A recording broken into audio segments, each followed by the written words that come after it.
1. Wayfarers! Ladies and gentlemen, we are back! It's 2022, and it's been a hot minute. So what's been happening in the Wayfarers' amazing and epic saga?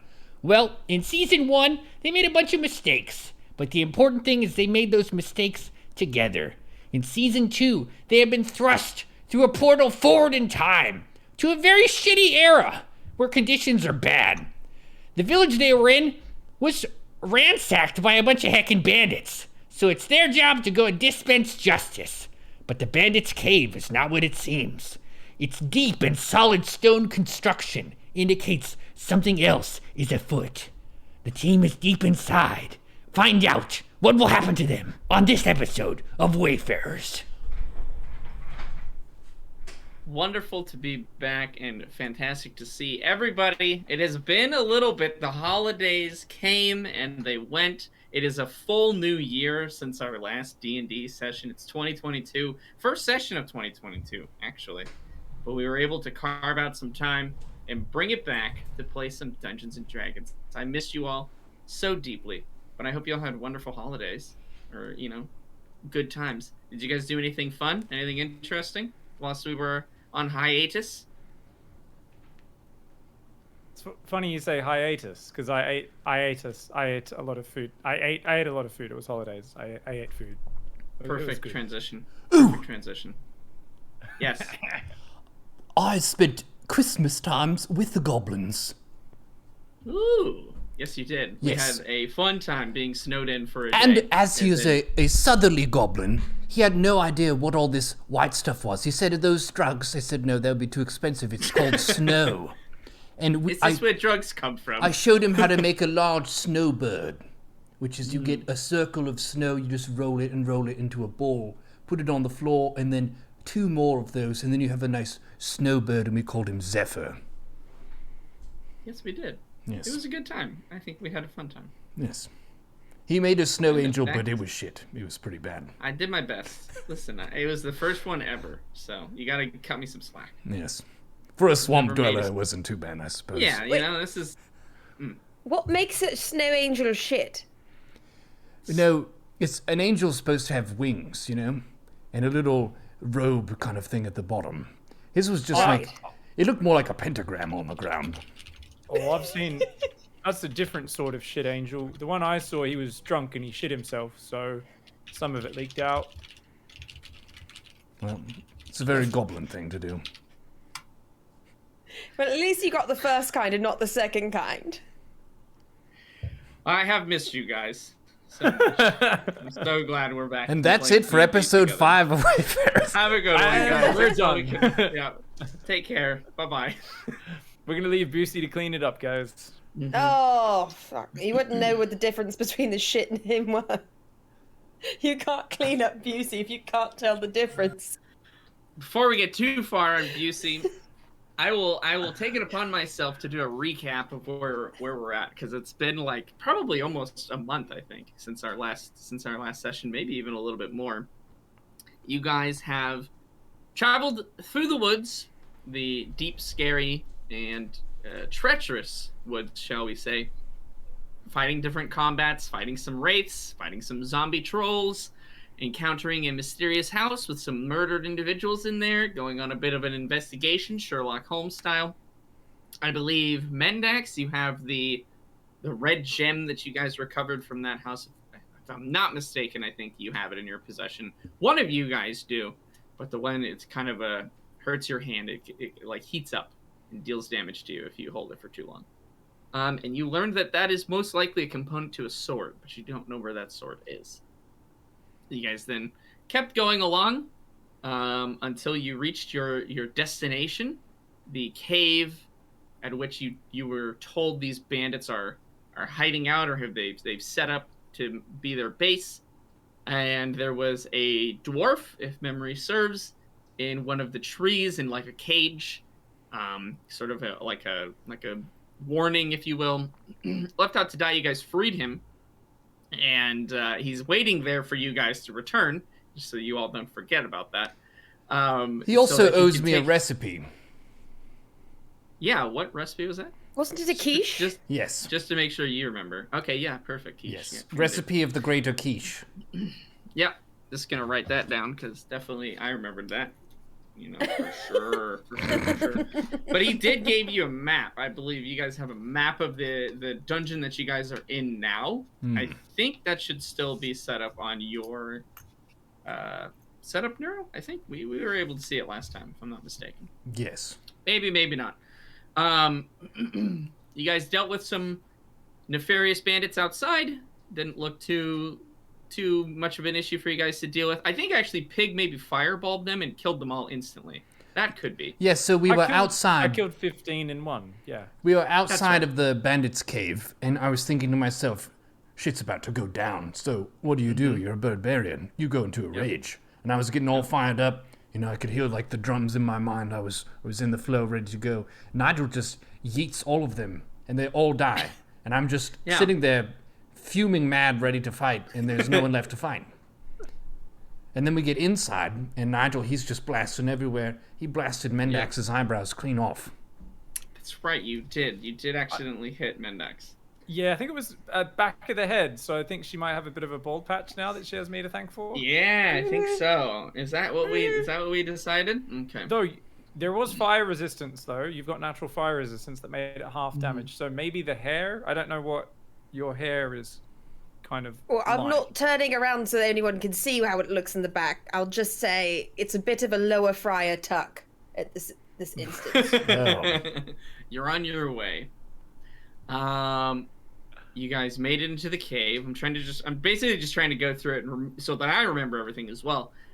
You went through a room with some statues. There were 4 statues on either side of you, so 8 in total. These sort of heroic-looking figures. And you were ambushed. There were 2 bandits that were kind of down the hallway that were almost bait, if you will. And then some assassins came out. They attacked you guys. You did take some damage, if I'm not mistaken. Their attacks aren't extremely volatile, but their poison damage was pretty significant. And that is pretty much it. One of the bandits was gonna run away, and he was gonna open the door into the next room, and the assassin turned around and killed him before he did that. Yeah, so we're not quite sure if there's 2 different factions we're dealing with, or the assassin was just a badass, and he was like, "Hey, don't run away, sissy." And then the old commissar knife to the back. We're not sure. You never know. So I think that was Khaal. You were like near a door, the door to like the next area. Do you guys have that map? Let's like make sure that happens first, because I think one of you should have it. It's kind of important, so I want to make sure you guys. I can send it again. This if one. Not. Let's see. Let's see. I was gonna say, that's the one. That's it. The one This is that's on it. the screen now. Yep, that is it. Perfectly. Sorry, my stream is obviously That's not behind it. the E. No, that is it. That is the it. map. That's the map. Yes. So we should change it. No, well, that's the map. Don't change it. You want to keep that one there. We should make it smaller and less complex, with the treasure However you want right to on the do next beyond side of that. the door. No, it's a big map. It's a big area. You guys have learned that it's not some just like small cave that you've stumbled upon. There's quite a lot of A large lot of cave. rooms. Quite a large cave, indeed. Okay. Any questions? Anything we need to figure out before we get started once again? Yes. Are we assumed to be rested and so on? No. Whatever your characters say, whatever they have, because I'm sure you guys are absolutely perfect at tracking everything. We're gonna resume with that, and that's how we have to do these sort of adventures. Because this cave might very well take 2 more sessions. Who knows? I don't know how quickly you guys are gonna get through it. So it seems like, to update the chat, I have full health because I was healed at the very end of it, but I have spent 1 rage. Okay. Yep, I used a couple of my tier 3 spell slots already, so I've already kind of burnt a few of my big spells off. I've only got 1 tier 3 spell slot left, but I've got plenty of first and second. They're all completely empty. Bob is still alive, as far as I know. So my skeleton. Okay. Bob was actually throwing some pretty good moves in the fight. He was actually. I remember he did a good job. He was consistently getting damage done. And I think, Neuro, you were rolling cold, man, and you were having some hard times. Yes. But then maybe that changes. And then Mendax, by the look of it, you're like 28 out of 52 health right now. So you've taken some damage. Yes, I've taken, I think, 2 fireballs to the back of the head, and then... That does look about 2 fireballs worth of damage, doesn't it? And then there was, I think, one of the assassins got me a bit. Not as much as the fireballs, though. That's true. Yeah. And just fun thing, because I don't know if we've actually ever mentioned this on stream, but if you hover your cursor over the video player of the stream, so chat, you can do this. You can literally see an overview of the characters and their current HP.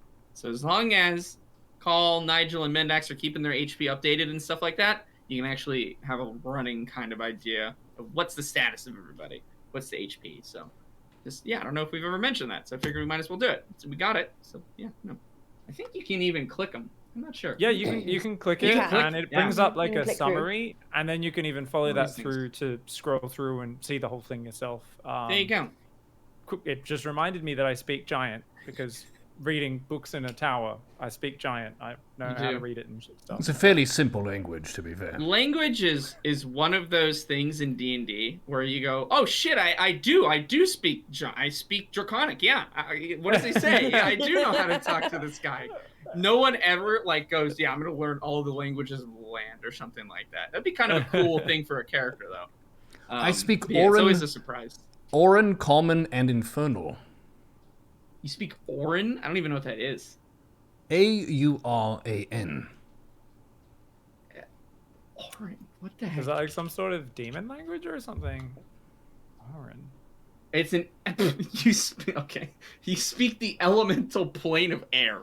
It's a good job you can speak the same language as Why are you laughing at the airplane? It's a good plane. It makes no sense. You can speak to the wind or something? Like, you can have a conversation with a stiff breeze. Just because you can't paint with all the colors of the wind doesn't mean you have to hate. That's hilarious. But it just further proves my point. Like, everyone, when they pick languages, they just go, yeah, that one. That seems good. I love it. No, hey, if we ever start moving around with some wind elementals, definitely let me know that you speak that again, because I am going to immediately remove that from my brain as of this moment. You laugh now, but whenever I save us by interfacing with them later on, I will be extremely impressed. Could someone, secretly converse with him by passing wind? No, because that is not what the elemental plane of air speaks. No. Do not speak wind. I'm just going to get that out of the way right now. Well, Khaal does not speak wind. No. Khaal can emulate noises. He can emulate noises. He can speak voices. And right from the first or second episode, wasn't he making fart noises? Yes, but that's mimicking a noise. That's not a language. Just because the sound happens doesn't make it a language. Excuse me, mate. Dory can speak whale, and I will hear nothing to the otherwise. Whales have a communication type, though. I'm not going to debate language with you, Nigel. That's not going to happen today. Okay? You're not going to derail me. It's not happening. I'm here. We're questing. We're doing D&D, goddammit. Let's play some D&D. Wow. He's serious now. I'm serious. I'm amped up. It's been a long Linguistics are a touchy subject. We found the line that we cannot cross. It is. Okay. I take my language seriously. But that's cool. I mean, we were just giving an overview for everyone anyway. And, start of a year, I'm a School of Illusion wizard, of course. Yes. So I can change my illusions. I can do sound and images at the same time. I can shift it from one thing to another, all just with my regular cantrips. So basically, that's my main specialty. That's about it, really. I've got Goop, my golem, that heals us and gives us little blessings and things that we kind of recovered. We've got a skeleton, Bob, who may be a different corpse every time, but he's me skeleton buddy. And Mendax, you just got some new leather armor, didn't you? I think I did. I think you picked up. One of the last notes at the end of the last episode I have is you pick up leather-studded armor. Oh, that's right. We searched them, and I did get the armor, but I haven't put it on yet. Yeah. Well, we can just continue with the D&D trait of you pick up armor and it magically fits you perfectly. So if I you love want to put that. it on, you How can do fortunate is that? That's really great. that. Man, wow, it's my perfect size. Great. Does that increase my armor class at all? Yeah, studded armor should be better than what you have. You can add it to your character, so you can add it to your inventory, and then I think you just equip it from your inventory, and that will that'll update your AC. I think it should go up by like 1. Oh, wonderful. Which is pretty great.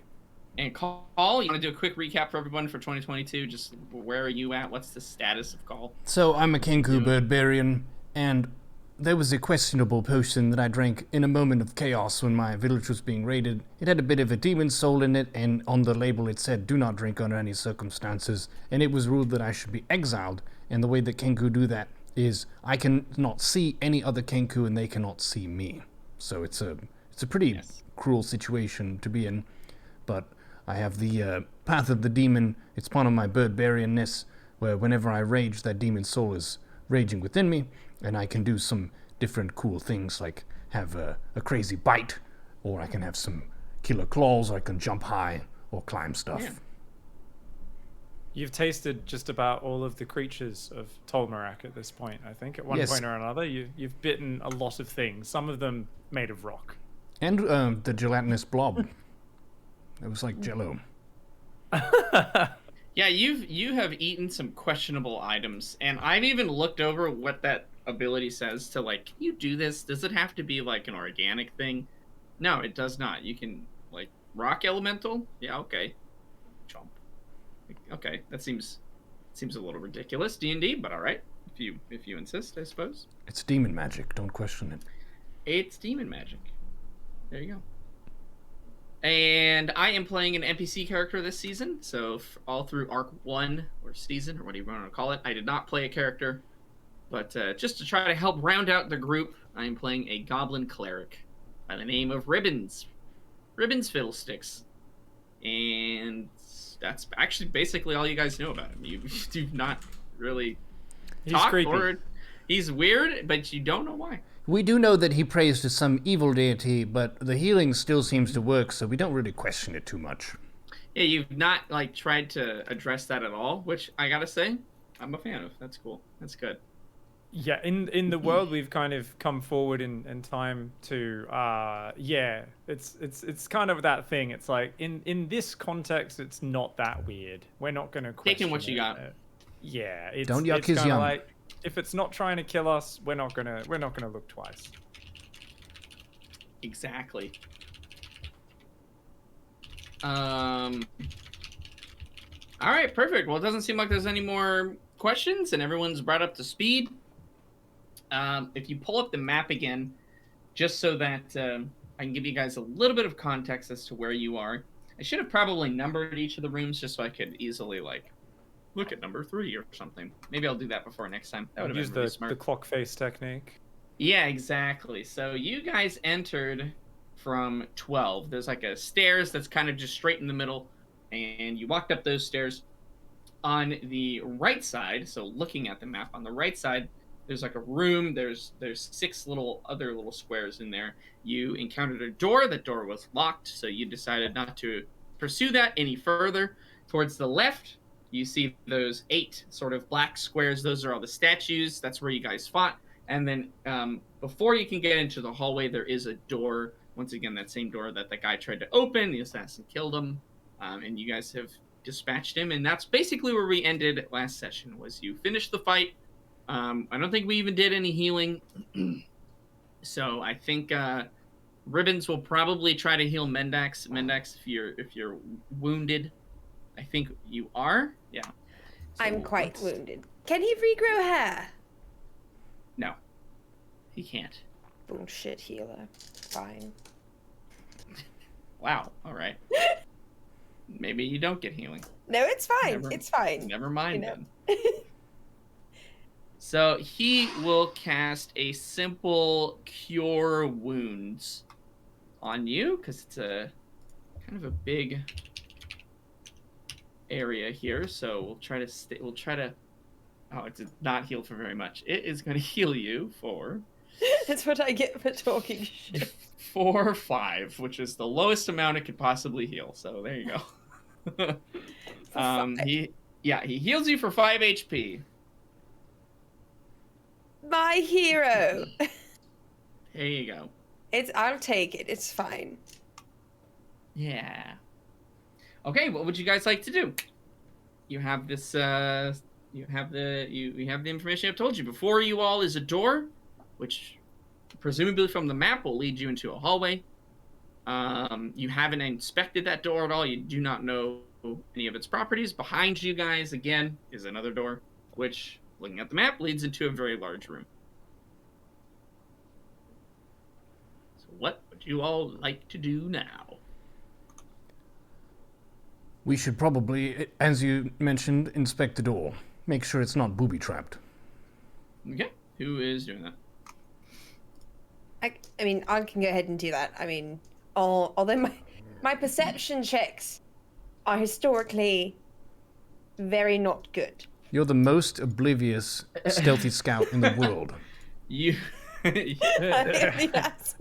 It is pretty incredible. Sometimes your perception. For context, checks. last time we walked underneath a tree that had a prisoner up inside of it in a cage who was shouting, and she didn't even notice that they were there.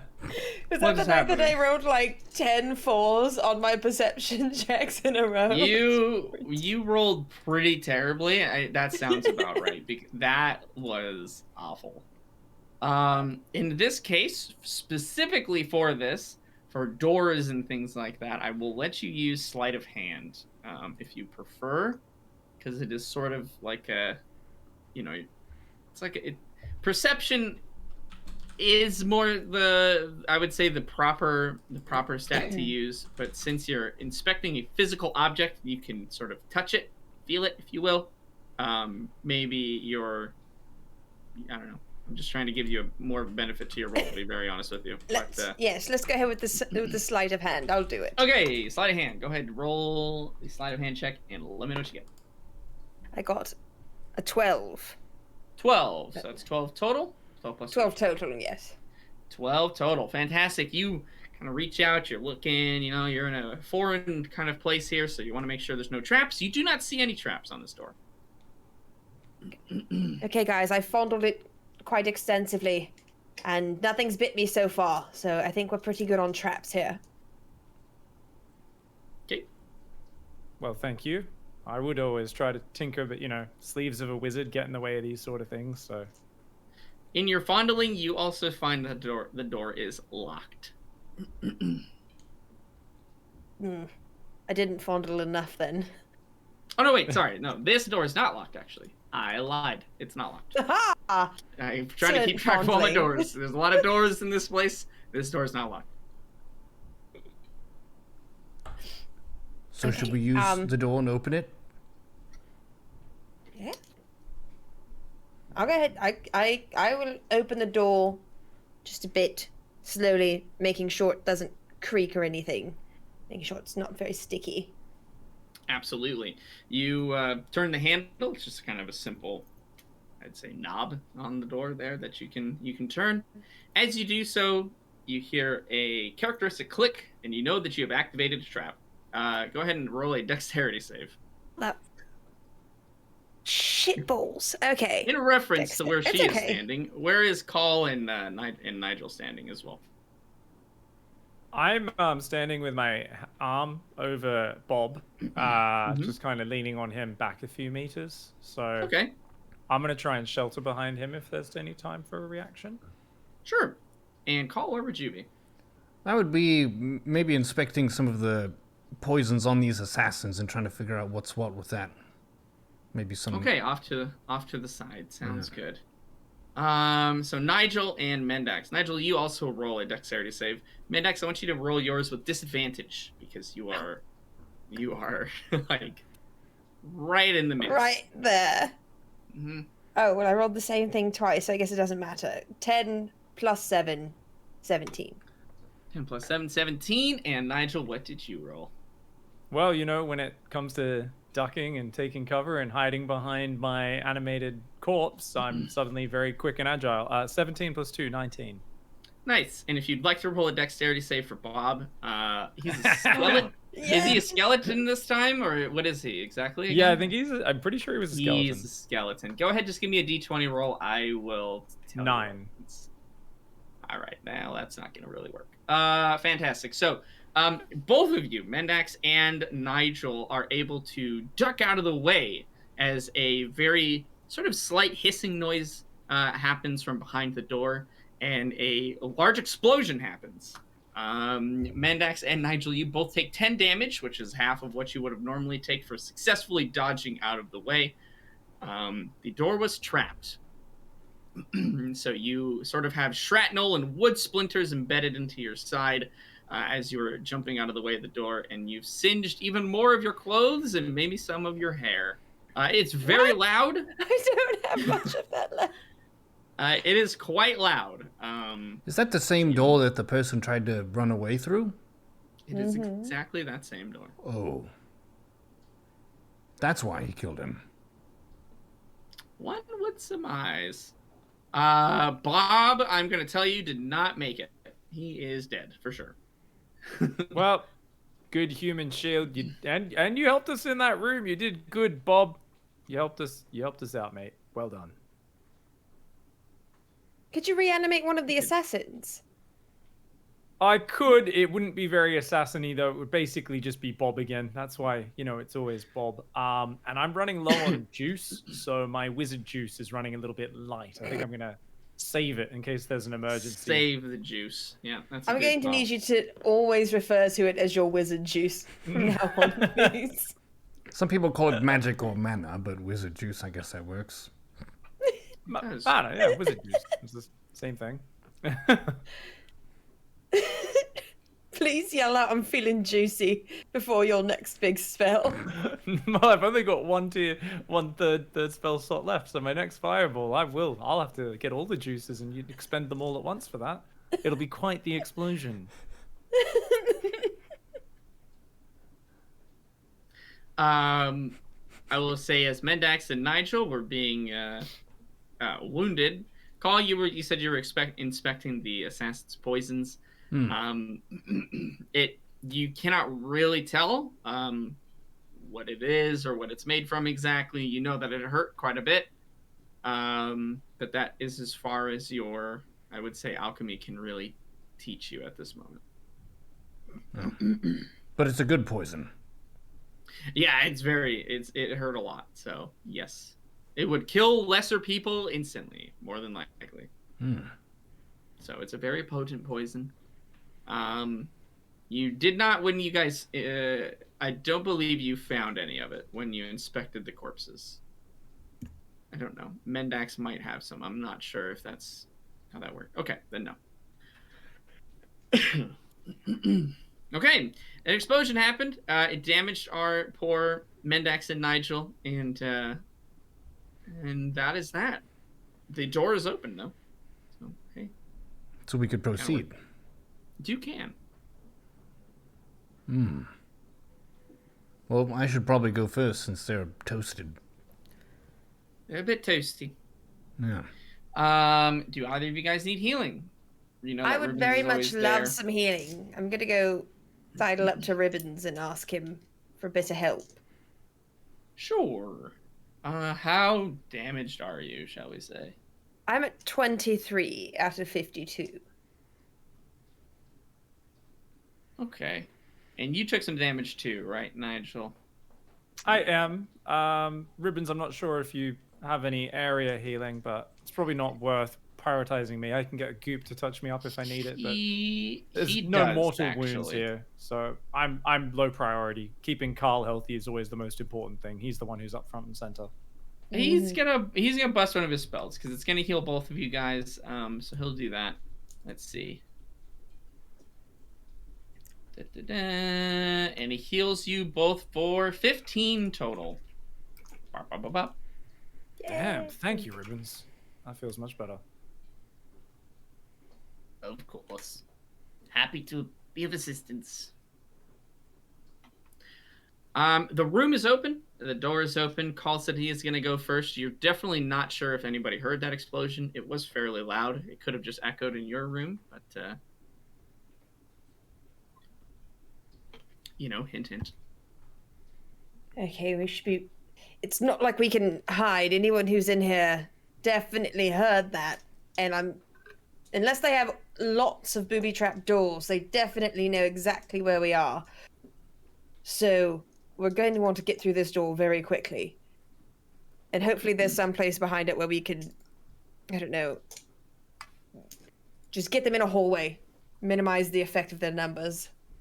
I'm going to send Ratty sprinting ahead, just to run ahead of us and basically see what's further ahead down the corridor. Through the door, that is. Okay.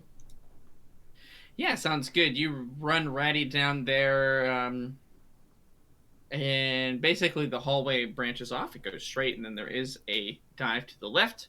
As you reach that intersection, you don't see anything up ahead. So straight, if you were to just keep going straight down the hallway, you don't see anybody approaching there. But from the left, you see two large figures approaching Ratty. They are still a bit of a distance away, but they look fairly big.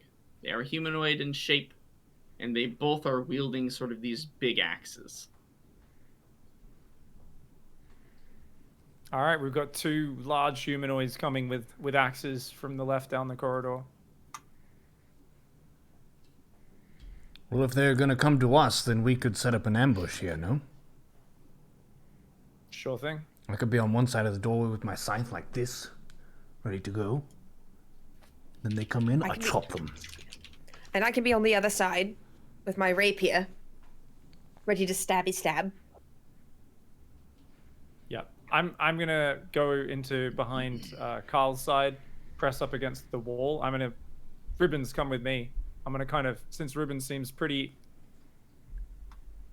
let's say, unaware of where he is in fights, I'm gonna kind of shepherd him with me, kind of bring him with me to make sure he actually hides with me up against the wall. Yeah, he'll go with you. Yes, hiding. Oh, I see. Very cool. All right, I am going to use my illusion cantrip, and I'm gonna create a girl crying in front of one of the statues, facing away, sitting down, and just kind of wailing and crying, and just have that to try and pull their attention so that they're hopefully not checking their corners. Sure, give me a description of this girl. Creepy AF. She's kind of like dark, matted, greasy looking hair, ragged. Thinking Ring Girl. We're thinking, Ring Girl style. Okay. Grudge lady. Sounds good. Yeah, okay. Kind of grudge lady, yeah. Sounds perfect. And like a sorrowful cry, like help me, or like I'm gonna F somebody up cry. More of just like an innocent child's helpless cry, which is, not really, Sounds good. You create Can you such give us an illusion. example of that cry, Nigel? Oh God, Could you give us an innocent girl's cry? Oh, I'm quite sure that if you need to frighten me first, it'll instantly come out instinctively, but I can't do it on demand. You need to frighten me first, Mendax. TOS! TOS! DMCA! Jump scares him. He's got resolve. He's not shook, man. It's gonna take more than that to shake Pig. Yeah.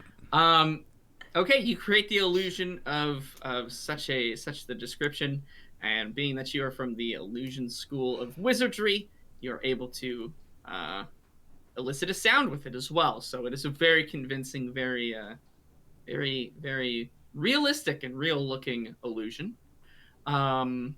Maybe drawing on something from your past. Who knows?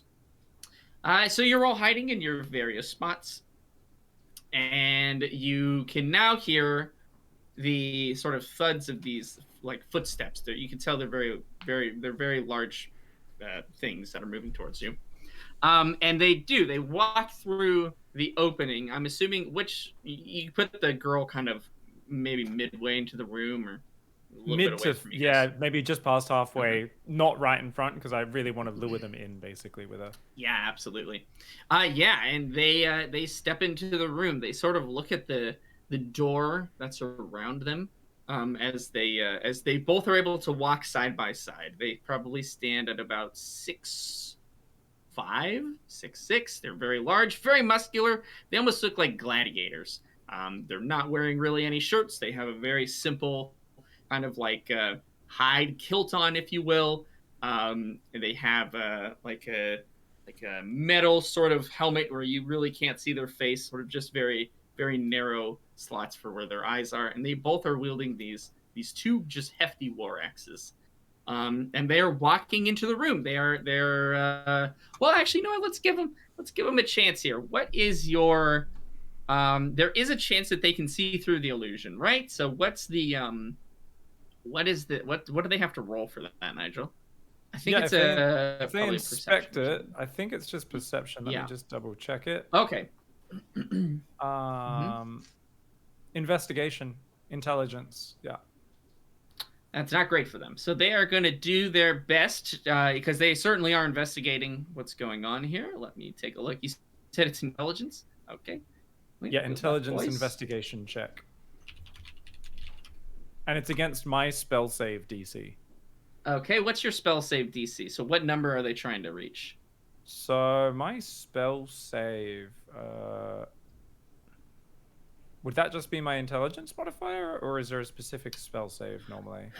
So if you look at your character sheet, there should actually be a... Let me open it up here real quick. Usually I have all your characters pulled up, but I did not do that this time. No worries. Sorry. No, you're good. I feel like I should know where this is. So usually, I'll do that with you. So if you go to your spells tab, and then at the very top, there's 3 numbers: modifier, spell tab. Oh, there it is. Save DC. 14. Right. Yeah, because I have a few different spells that use that. Yeah. Yeah. So it's always right there, and it updates as you update your stats and things like that. So, one of them continues kind of walking into the room. The other one, as the door sort of stops, and he's really squinting and looking at the girl. And he picks up a piece of wood, like some of the charred rubble that's on the ground, and he throws it at the illusion, which immediately dispels it. He has somehow had a stroke of insight and was able to see through your illusion, Nigel. The second one, who is, I would say, maybe 5 feet to the room, sort of jumps back a little bit, and they're now all on high alert. So both of them are now looking around, and they see you guys. 2 of you were just hiding kind of right next to the wall, right? I think Mendax and and Khaal, you were each sort of right on that, right on one of the walls. Mm-hmm. Yep. So 3 of us are stacked up. I believe on the top side is Khaal with me, and then Ribbons behind him, and Mendax is on the other side of the door, I believe. Gotcha. So Mendax, one of them turns towards you, and Khaal, Nigel, and Ribbons, the other one turns towards you guys. So you've lost the element of surprise, unfortunately, in this situation. And we're just going to go straight to initiative rolls. Go ahead, roll me D20 plus your initiative. Let me know what you get.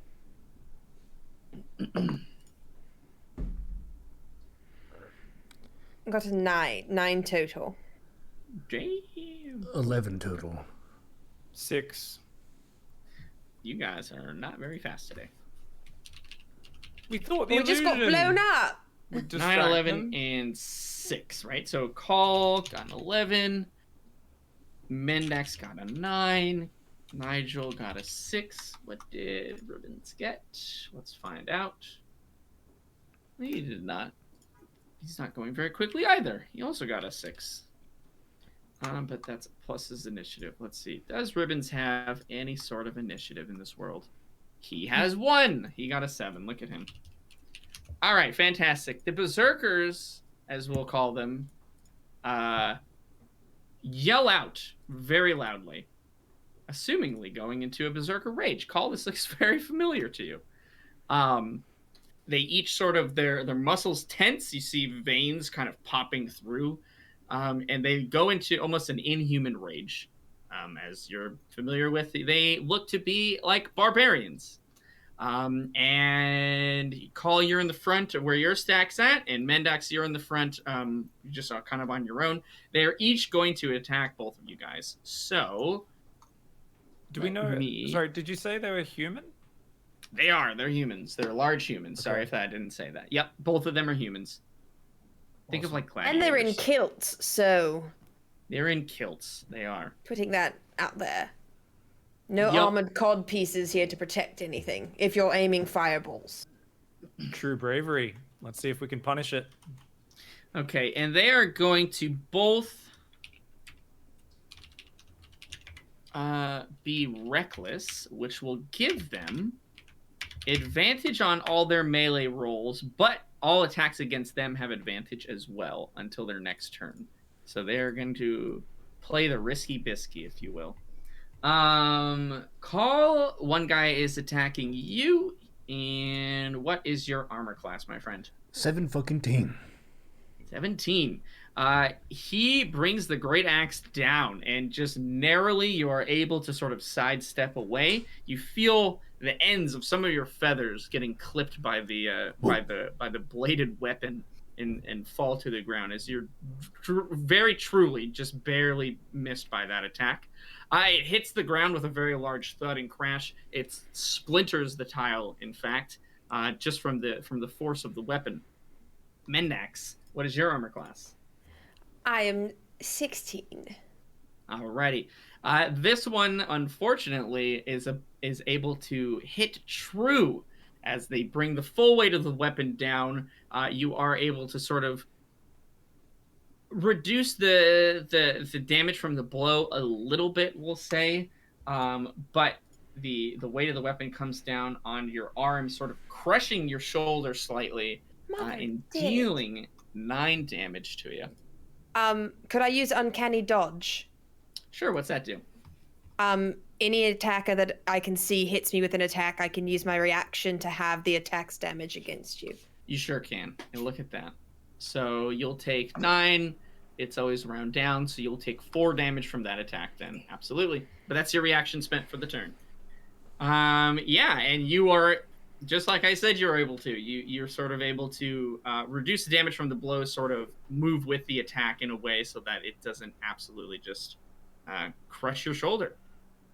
All right, that is their turn. That is what they are going to be able to do for now. Khaal, you're up next. You were just narrowly missed by this attack. What would you like to do? Oh, these gentlemen are speaking my language. I would like to rage. How many rages do you have left?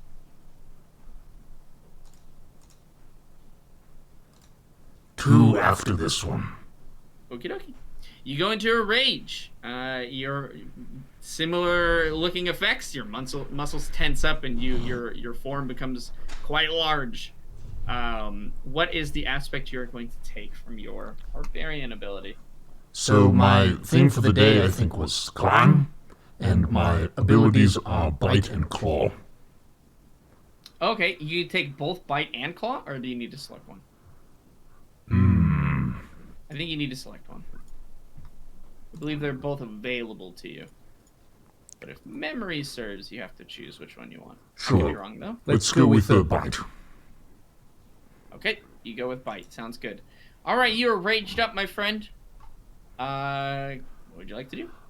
I'm going to do a sight bite on this individual who struck at me. Okay, sounds good. Go for it. Give me some numbers. It's a d20 plus 6 to hit. All right. 10 plus 6 is 16 for the first. Okay. 7 plus 6 is 13 for the second. Mm-hmm. And 3 plus 6 is 9 for the third. Okay, your second sight and your bite attack both are not able to pierce sort of the natural armor that exists with the barbarian class. But your first sight hit is able to strike through and deal some good damage. Go ahead and give me a damage roll for that one. d12 plus 6. Oh, wait, no, I'm sorry. I totally forgot. You have advantage on all of those rolls because they did their reckless. So you can... So we can say the first one hit, and I can try the second ones. Sure. Actually, let's try all 3 in case of a crit. Yeah, you should always do it twice. So you might crit. You might be better. I crit! All right, there you go. See, that's why we do this. The first one is a crit, nat 20. Fantastic. We're in the groove, we're in the rhythm. The second one is a 14 plus 6 is 20. Okay. And the third one is a 9 plus 6 is 15. Okay, see, all of those hit. Advantage is a great thing. You can do it. Chop his freaking head off, Khaal. And yes, your first one is a crit, so that's going to deal. Basically, just to remind you guys how I like to do crits is it's like you get a full damage worth of attack from that, plus you do your roll as normal. So you do the maximum number of damage possible, plus an additional roll for it. So that would be a d12 plus 6. So that'd be it's 18, and then roll another one. So d12 plus 6, and we'll add it together, and that's your first attack. 6 plus 6, so 12. So 12. So you did 30 damage with that first attack. Crits are very good. And just roll your other attacks like normal. 9 plus 6 is 15 for the second scythe. All right, sounds good. And then the bite is 1d8 plus 3.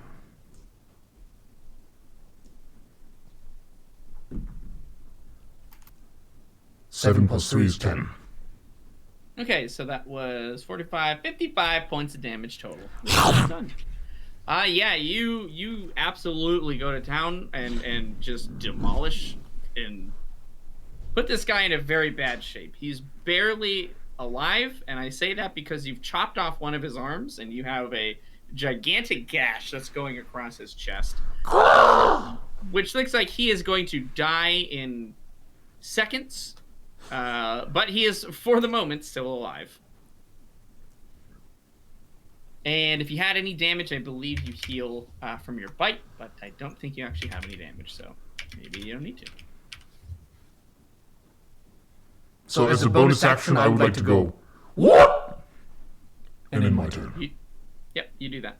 Okay. Sounds good. Mendax, your turn. Okay, since I'm still standing right next to him, then I'm going to roll to attack with my rapier. Okay, let's do it.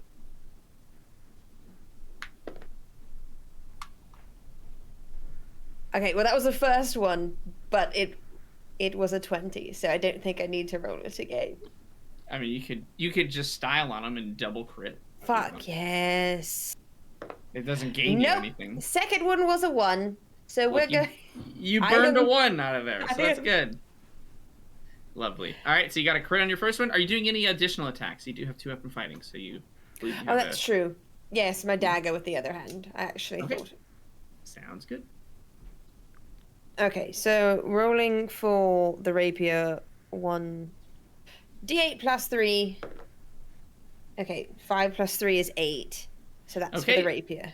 So that's 8, and then because you crit, so it does a full max damage plus that 8. So it's a d8 plus 3, you said, right? So it's 11. Correct. And then you roll the 5 plus 3, so 19 total points of damage to that guy. Sounds good. Okay, and then just regular roll then for the dagger. Yes. Which is a d4 plus 3. And I got a 1 plus 3, it's 4. Hey, 23 points of damage is still 23 points of damage. Sounds good. And then I would like to dash back, just out of range of his large axe. Okay, so you are going to. So if you dash, you're going to take. Damage. Not dash. My bonus action. What is it called? I know I can. So the disengage. The combo you do is a disengage and dash. Disengage, yes. That's disengage and then you dash because you technically have 2 movement actions basically. So yeah, you get away from them and then you run away. Where would you like to run away to? I'm going to go a bit further, just in the same direction. I'm on the opposite side as everyone else, so I'm going to continue to back up. I'm not going to bring them any closer, but I do want him to have to move towards me if he's going to attack. Okay, sounds good. So you're not moving out of range of him, you're just forcing him to move closer to you if he does want to hit you. Right. Okay, just double checking. Sounds great. Fantastic point of damage there. It is Ribbon's turn. What is Ribbon's gonna do? That's a good question.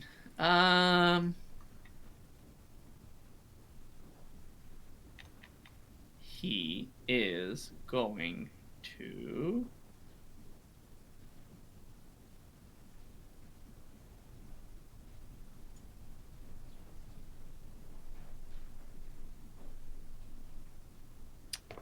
He is going to cast Word of Radiance, which is his only damaging spell that he has. And he's going to cast that at the Berserker, the Barbarian that Khaal attacked. Let me see how this works, because I've never actually seen... Wow, this is a very good ability. Okay, so he has to do a Constitution check. Let's see if he can do so. Well, that's pretty good. And it is going to be enough. So you see a sort of a pillar of almost like a portal open up above him of darkness, sort of like this black and red smoke that appears in these, almost like they almost look like a sea creature, like tentacles come down and start to swirl around this guy. But with his last sort of like strength, he sort of hopped up on adrenaline. He's able to sort of rebuff them, and they're not able to grab hold and deal any damage to him. Womp womp. Unfortunate. All right, it is Nigel. It's your turn. It's a good ability. Does nothing. Yeah. What were you saying, Nigel? What was that? All right. Well, this standing on his last legs, barbarian reckless lad definitely needs to be put down before he gets to deal any more damage. So, yeah, I'm gonna stack up on him, run up about as close as I would ever do, and I'm quaking a little bit because I like to normally run away from people with big axes, but this one's bleeding a lot and has an arm missing, so I will overcome... before he just... That'll teach you if we're ever getting close to an enemy in this game. I knew it. I knew there was a reason why I always hide in the back. I knew there was a reason. Yeah, so we're going to have a moment of bravery. I'm going to run in and I'm going to blow some poison spray onto his face. Nice. From 10 feet away. So not right next to him, but Not close. that close. Okay. So poison spray is, basically I just throw a puff of noxious gas out of my palm, and he's going to have to do a Constitution saving throw. Okay. 14. All right, let me go ahead and roll it. He fails.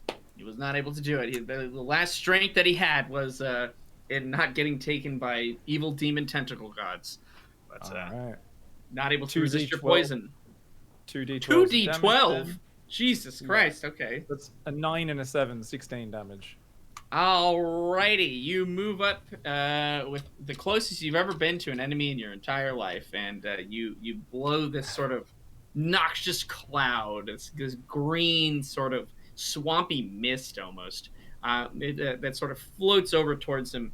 He inhales it, and you see boils and pus actually start to leak from his eyes, blood mixing down his nose as well. He lets out a few choking gasps before he falls to the ground and is certainly dead. I don't just got firebolts anymore, bitches. He's a poison wizard gangster now, motherfuckers. Yeah.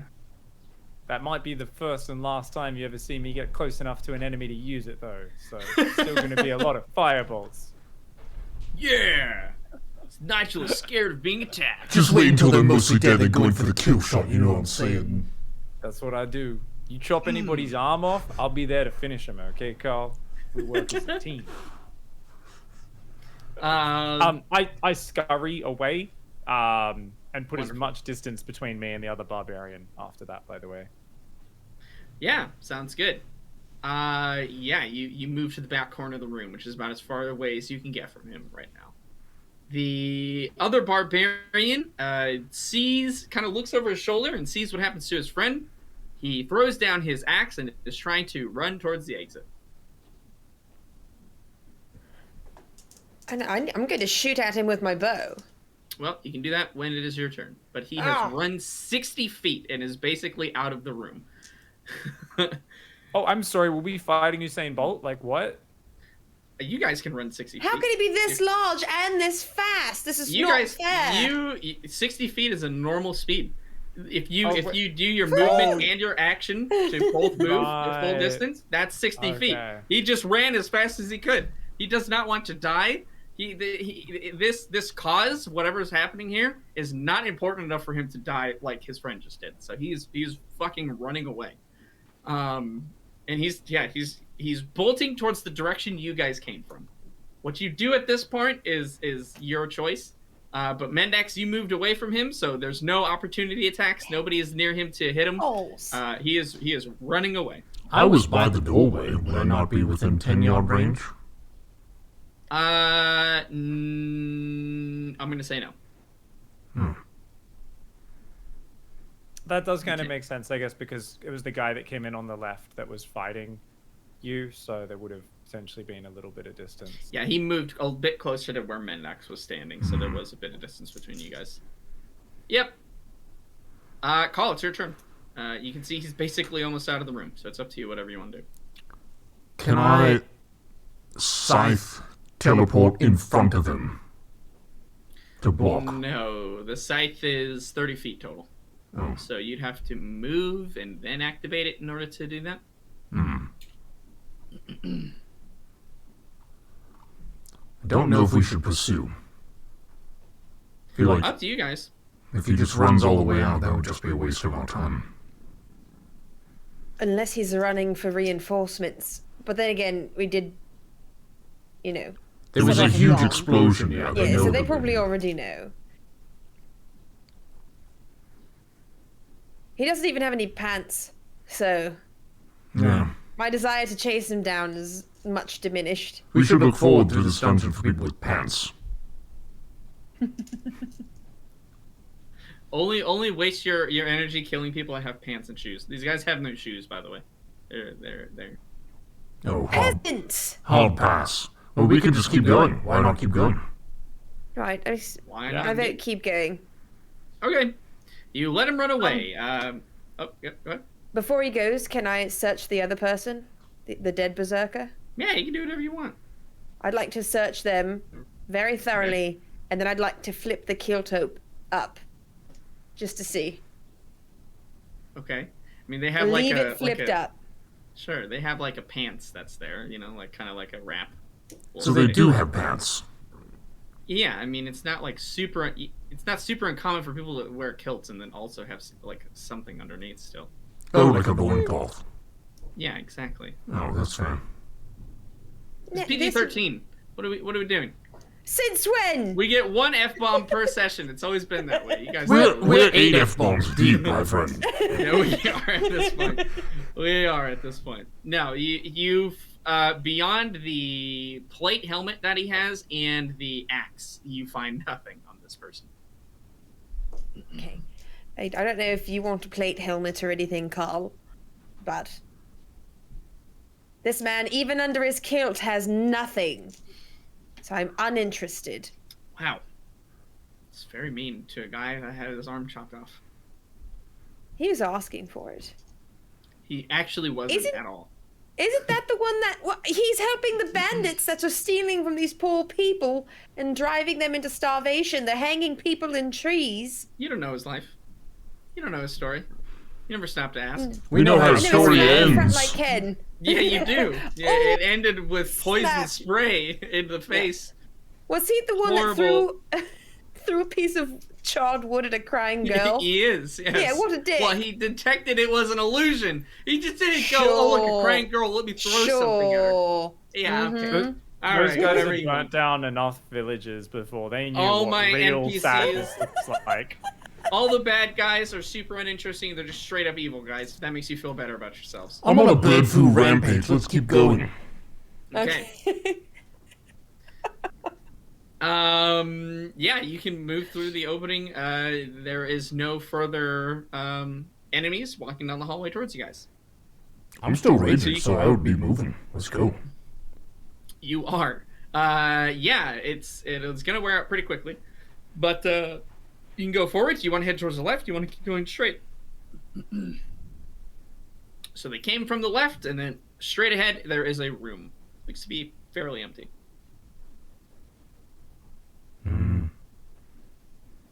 Let's see what's in the room. Okay. You move forward past the left passageway. In the room, give me a perception. Perceptive bird. Yeah. 14 plus 5 is 19. Fantastic. You see that 14 plus 5? Okay. You see that the room is in fact empty. However, on the ground there are the tiles change. They're pretty faded and they look like they were cut into the stone. Each of them looks like a pressure plate and they each have a symbol on them. You can see that the room is this let me see exactly what the size of it is real quick. Sorry, 1 second. It is it's a 5x7 sort of so that would be 25 by 35 feet. So it's like a rectangle basically. And each sort of 5 foot has like this square, this plate, this pressure plate that's there. Because you rolled so well on your perception, you do see that there's a door that is on the left side of the room, so in the bottom left corner of this room. But you also see that on the right wall, maybe 5, 10, 15, 20, 25, 30 feet in, there is what looks to be like a seam in the wall itself. It's a fucking puzzle, isn't it? It is a fucking puzzle, absolutely. Let me go ahead and give you guys exactly what is on those tiles so that you can put your brains to work figuring it out. Firebolt, firebolt, firebolt. That's what I was going to say, Nigel. Get your firebolt in. Get your firebolts ready. Just in case it works. We're going to try and cheese it before we do it legit. Sure. You do whatever it is that you would like. Is basically just going to be an Excel sheet. It is going to be, you guys are starting at the top right corner. So you have the, basically, let me describe the tiles to everyone who can't see that as well. Again, the tiles are basically just symbols, and the symbols represent some type of animal or creature. So there are 5 tiles sort of in front of you. You only have 2 that you can step on that you're at right now. It's like a 10-foot opening into the hallway. And the 5 in front of you, starting from the right and going down into the room to the left, is cow, wolf, crow, catfish, and then something that you can't make out. You don't know what the last one is. It looks like it's been damaged beyond repair. But the Wayfarers have the other tiles. I can go through them. Obviously, the stream is not going to be able to really probably remember these, but that is the order in which the tiles are appearing in front of you. So you can see it's a 5x7 room. You've got a 5x7 little Excel sheet there. I hope that makes sense. The exit door, the door that you can see, is where the human tile is in the bottom left corner. So you're essentially trying to make your way over there. And the seam that Khaal saw is over by the dwarf tile. Sorry, can you repeat that last bit about the corners, the bearings? We start on the right side of this. Yep, you're on the right side. If you can think of it, there is a 10-foot opening. So you can either right now step onto the cow or the wolf tile. Okay, right. And you can see there's a door where the human tile is, so the bottom left corner of the room. But there's also a seam that Khaal has sort of, his perception check was so good, it caught his eye. And at the dwarf tile at the very top, that's where that seam is. All right. So do we try to get just to the dwarf tile, or do we go for the door? Why not both? There are 3 of us. I guess if we solve the logic of the puzzle, then we should be able to do both. Right, so we have a bunch of different creatures. Yeah. What's the pattern here? There's land creatures, water creatures, and air creatures. And humanoid creatures. What if each one we step on it and then one of those comes out and we have to fight it? Then go like for to find the water creatures. The catfish rather than the rhino. Yeah, I think that would be. The doorway opens and there's just a fish flopping on the ground. I love it. That would actually be the best. That would actually be so good. Fuck, I wish I would have thought of that instead. Or maybe I did.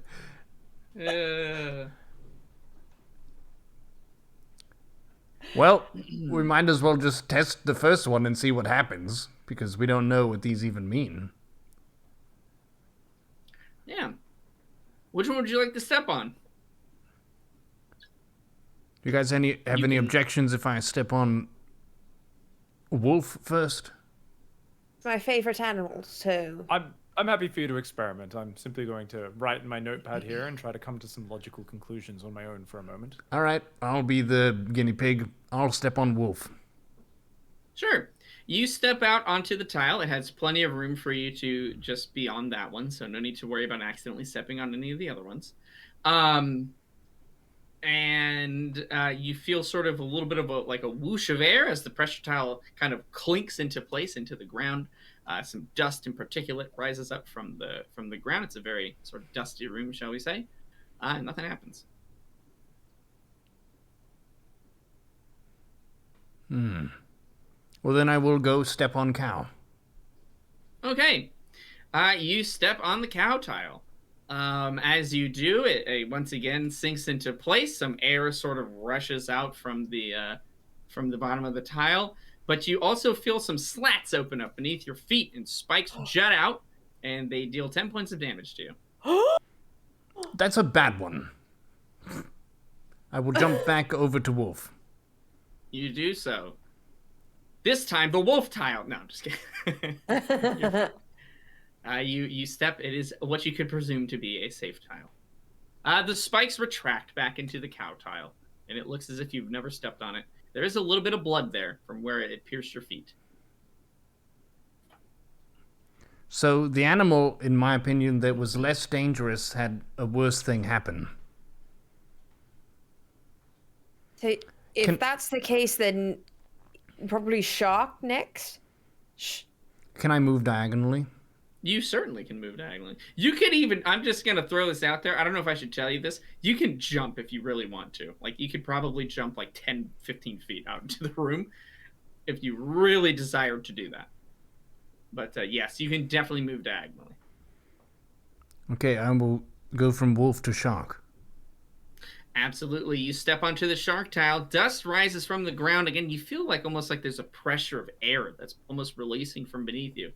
You don't feel anything. Nothing comes up from beneath the tile.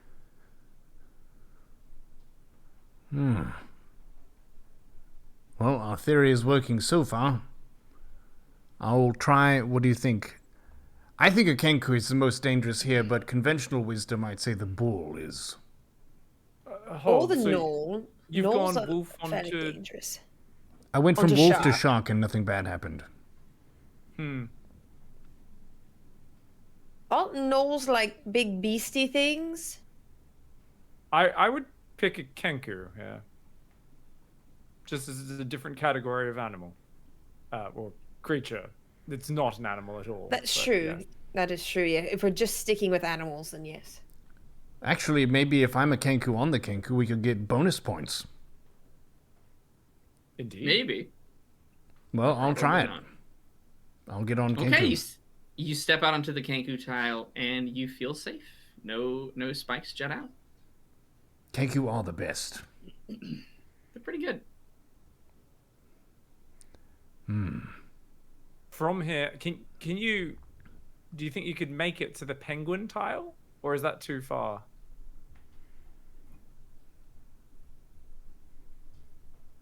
That's 3 down, 1 That's across. like 15 feet away. That would be a pretty steep jump. You did take the jump attribute today, is that right, Khaal? Yes. You could probably do it. we won't be able to follow you, so don't worry. That would be tough.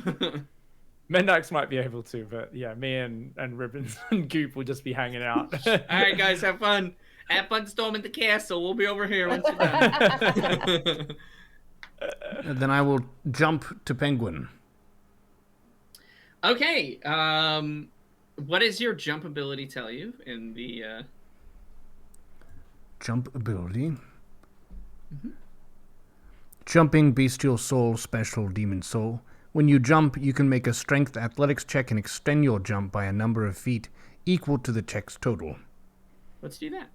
So I make a strength check. Yeah, strength athletics. So you get a bonus to it. Athletics is +3. Mm-hmm. Okay.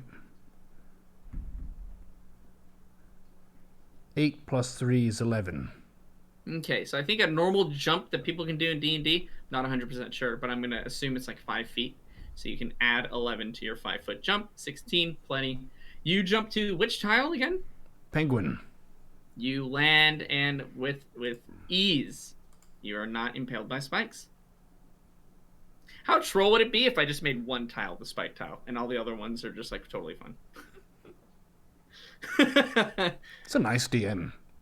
It would be. Mouse for the next one? Or hyena? What do you think? What's the pattern that you're going with? So we've so far done wolf. Was it shark on the second Wolf, one? shark, kenku, penguin.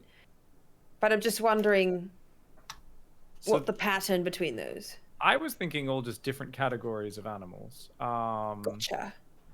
And you've got the penguin, which would fall into the potentially water creatures, but it's also a bird. What A flightless bird. Like a kenku. Yes. Indeed.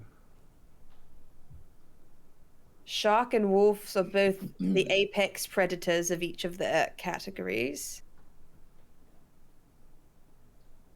And then the kenku is potentially. Don't think the penguin is the apex over the gorilla. No, but definitely not. who says it's the tiles going in that direction anyway? Why not the other direction? Is it just one row at a time? Are they columns? He has no idea what's going on. Is it simply He's working it. sequential? I'm loving it. This is good stuff. It's working. I would be literally doing random choice. So I would pick mouse because of intuition. You know what? I'm gonna trust the wizard's intuition, and I'll jump to mouse. But if I take damage, it's his fault. Okay, you do indeed take damage. You step onto the mouse tile, which Ouch. is just a step away from you, and just as quickly as you do so, more spikes jut up, 10 more damage being taken, as your poor feet are getting just ripped to shreds. Do I not take half damage? Am I not raging anymore?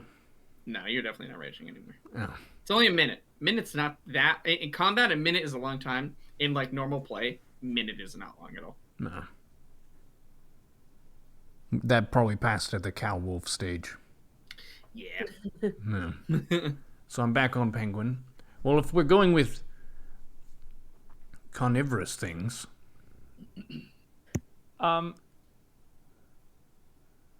so far the cow is not carnivorous, but the wolf is, and the wolf is fine. The shark is carnivorous, and it's fine.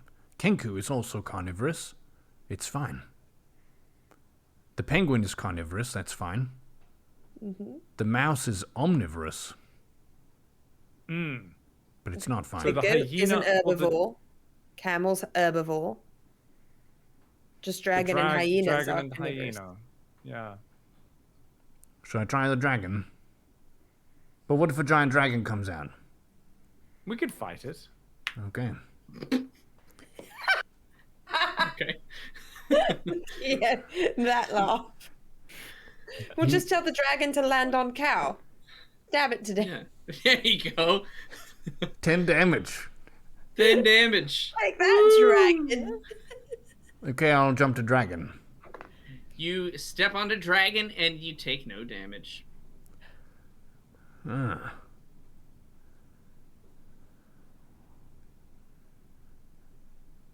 Well, bear is also carnivorous, as is human. So that seems like it might be a path down to the door in the bottom left.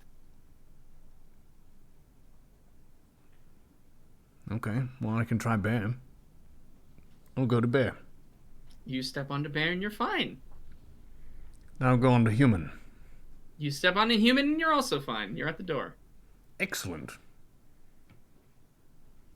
Great. How's everyone else going to get there? I don't know how they get from Kenku to Penguin. We can use the carnivorous strat. Could they jump from Kenku to Knoll? Knolls are carnivorous, right?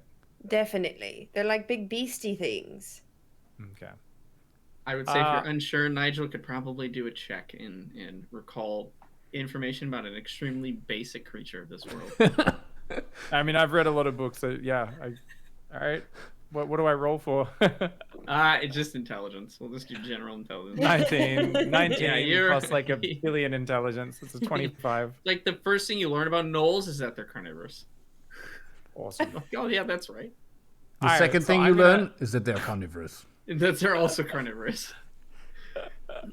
I will go wolf. Step on wolf. You're good. I will then step on dog. Also good. Then knoll. Fine. Good. Ooh, gorillas are scary, but they. Oh, yeah. Wait, penguin. Okay, I'll go penguin. Good. Then I'll go dragon. Yep. Bear and human. You got it. You're over by the door now as well. All right. Two people now standing on this tile. That is the maximum that can stand there at the moment. Okay. Can we try the door as they're coming across, Khaal, or should we wait for everyone to be? We could check it for traps. Okay. You can give me a perception check if you want. Perceptive bird. 8 plus 5 is 13.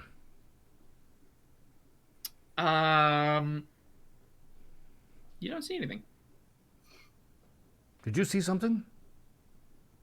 I didn't see anything. No, but to be fair, I don't think I've ever spotted a trap in my life. Just been hurt by them a few times, and just hope Mendak spots them. So, don't know if you can really trust my eyes. I've spent a lot of time staring at wood carvings and dark towers, and vision's not what it once was. Are we going to check that other seam at all? I could try it. I think we should just go through one at a time, potentially. No, she means by dwarf. There's a seam in the wall. Yeah, by the dwarf. Yeah. I mean, I thought it was a hidden door, is my assumption. Right, but if I step on one of them, it might open the door. That is true.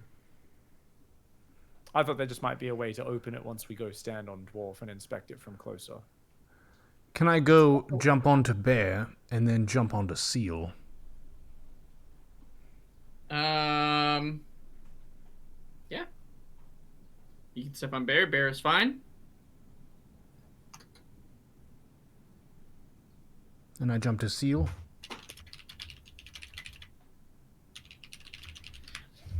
You'll probably need your assistance from the from your ability. So give me an athletics check plus strength. Okay. 5 plus 3 is 8, so I add 8 to a jump of 5. Yep, that should be more than enough to get over there. Fantastic. You jump onto seal, and you are also A-okay. Great. Well, then can I step onto dwarf? You can. You step onto dwarf, and the seam sort of like backs into the wall just slightly in a stone grinding on stone as a door opens where you are. And it reveals a little secret room. Wow. What's in the secret room? It looks almost like it's like a closet size, so it's very small. Only one person could really fit in there at the time. In the middle of the room, there is a pedestal, and on top of the pedestal, there is a rusted knife with some glass over top of it. Is it like a shitty rusted knife? Doesn't look magical? No. I mean, you don't know what things that look magical look like, but it looks like a rusted knife. Do you think if I open this, then It's a bunch not like of bad... a flaming sword or like Balrog weapon or something like that. It is a rusty knife. I will say that much. Yeah. Oh. Do you guys think I should open this? Or do you think something bad will happen? If it's in glass, it's probably expensive or important. Do you want it? Always. Okay. Then But we might, if you move into the room with the door shut behind you, we might need to get somebody on the dwarf tile as well to keep the door open. Yeah, I'll hop over and actually, can I get to it? Yeah, though? good. Let's see about that hop over real quick. I will go if I can go bear, dragon. Shit. It would be. Are You have to elves go all the way back. carnivorous? Are elves carnivorous or no? I don't think so. I think elves just eat vegetables. I think. I think you need. You could need go to penguin to gnoll. I would say certainly Nigel has eaten dinner with elves before, and they have 100% eaten meat. So Okay. Oh, okay. What yeah, are you go all elves back to anyway? elf then, and then go kenku, cat, hyena, dwarf. You can get there. Yeah. All right. I'll go back that way. okay, sounds good. You step on all those tiles without issue. Okie doke. All right. So I'll wait on this tile, I guess. Okay. Khaal, you step into the room. Yeah. Okay, you're in the room. I will... Is the case locked? Is It's it just like a glass. Think of it like a little, like, almost pitcher you just place over something. I would like to lift the pitcher. Okay, it is lifted. I would like to pick up the knife. Okay, pick it up. I would like to put it into my satchel. It's in the satchel. I would like to go back over to the human tile. You're back on the human tile. Mission accomplished. You did. Mendax, do you want to see this? I do. Okay, so then I have to go across the tiles then, because I've not done that yet. I've just been standing in safety. Yeah, I'm yelling not things. standing anywhere. I'm not going on anything. Nope. I opened the last door. All right, then I'm gonna go across. Wolf, shark. No, wolf, elf, gnoll, penguin, dragon, bear, human to meet up with Khaal. Okay. You do so. You take the weapon from Khaal. You inspect it. It looks like a very simply made dagger. It is quite rusted. And you can put in your inventory mysterious rusty dagger. Well, thank you, Khaal. I'm so glad it didn't turn into a mimic or something and bite your hand. Yet. Didn't turn into a exactly, not yet. Yeah.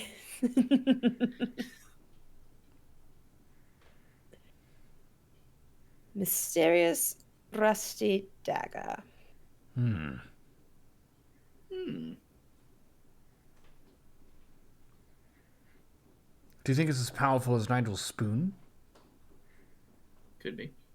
Get a tattoo on your arm that says, "Don't forget the dagger." I'm just kidding. Oh no.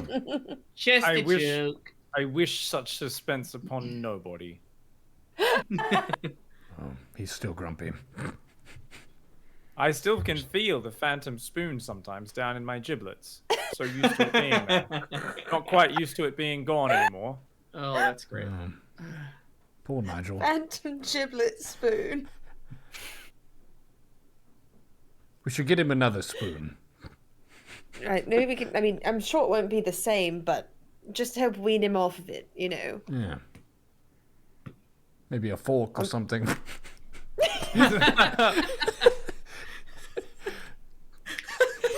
a bit pokey. Oh, that's good. Maybe he's into that. Maybe. So we're all over at the human, and we can go through the door? You are all kind of congregating around. You can't all be on that exact same tile at the same time, but you're all congregating around it.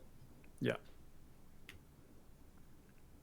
Okay, who's going to go through the door first then? I think Mendax has to, or no, Nigel has to because he's there on the human tile, no? I thought it was you and I. When you left the room, you said you wanted to go back to the human tile. Right. Nigel, Yeah, I you think, led. is still on the dwarf tile, technically. Yeah, I'm come up behind. I'm on like dragon now, just behind you guys. Okay. Then we will proceed through the door, as we can. Fantastic. You turn the handle to the door. It is unlocked. As you move to open it, some light illuminates from the door, and you see these runes very quickly appear on the front face of the door. Nigel, you kind of let out a gasp for a moment, and we'll go ahead and take a break right there and figure out what happens to you when we come back. That's probably a good spot to take a break as any. So we've been going for about our halfway point. All right. Ladies and gentlemen, after this brief intermission, we will return with Wayfarers.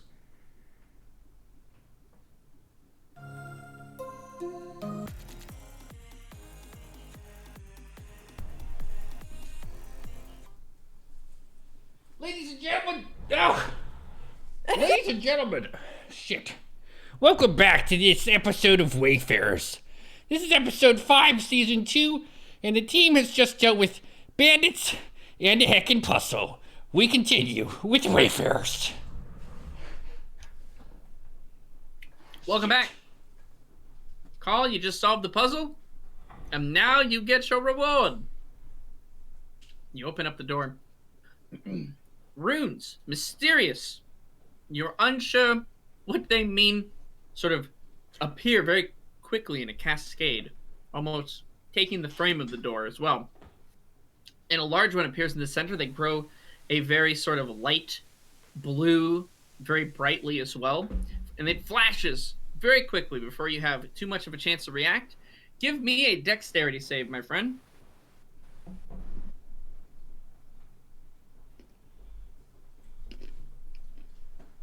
Once he comes back, he's putting his face on. He's doing a little bit of makeup touch-up, that's all. Give a what? What? Dexterity save. A dex save. Why didn't you say so? Dexterity save. You're being attacked. 19 plus. Dexterity, dexterous bird. Plus 3 is 22. All right, you are certainly dexterous enough. What tile would you like to try to jump to? So something bad happened? I didn't have headphones on. Something bad happened. The runes appeared on a door in a very large flash of light. Your danger sense kicks in, and you feel that you should get away from this door. Then I will retreat back to... Currently, the bear and dragon tiles are being taken up by your friends. You cannot jump onto their tile without pushing them off. Can I jump back to seal? You can try with your special jump. I will roll to special jump. Roll the special jump. 15 plus 3 is 18, plus a normal jump, I can jump 23 feet. Fantastic. You, in a quick movement, dive onto the seal tile, sensing that your life is in peril. And indeed it was. As Nigel, you recognize the runes are essentially like a physical type of magic. It would have pushed Nigel along the tiles on the ground in a very forceful blast. Oof. No doubt activating a bunch of them and having him impaled at least a few times. You feel sort of a whoosh of air fly past you, Khaal, but it is not strong enough to push you onto any of the tiles away from the seal one. And then just as quickly as they appear, the runes fade away from the door. Nigel, is there any way we could circumvent this magical trap? I believe it may have just been a single activation of that. It may have already be set off and thereby extinguished. Do I know anything about runes? Maybe Arcana? Oh yeah. Give me an arcane check. Sorry. Stupid first dice roll was on an angle and I re-rolled it. 7 plus plus 6. 13. Yeah, you certainly know a lot about runes. They are put in place so that they can seal magic within things. Also, they're used so that they can magic can have lasting effects on certain items, which can be used like traps, but can also be used to enchant things as well. Traps and things like that, more commonly, yes, they are one use, but it's not like impossible for it to stay there. Oh, is Khaal, try it possible again. that You probably won't die. It probably won't get set off, but I mean, that caught you by surprise. You got out of the way. Surely you or maybe the ever acrobatic Mendax would, when on high alert, be able to get close and just be ready to jump away in case it does happen to be one of the rare runes that will activate multiple times. I'll try it again. Okay. Do you walk your way across, or are you trying to jump to that tile again? I'll jump to it and roll. Alrighty, let's see a roll. D20 to jump. 6 plus 3 is 9, plus a standard jump is 14.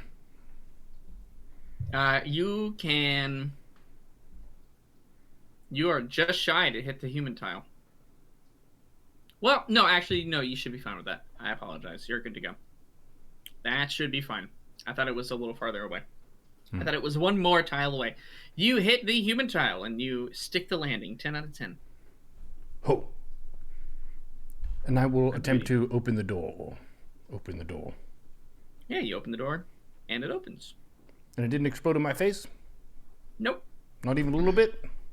Not even a little bit. A little bit of a wind comes from behind the door. Maybe. Oh, I speak wind. No, you do not. You do not speak wind. I'm pretty sure he does. I'm pretty sure it doesn't.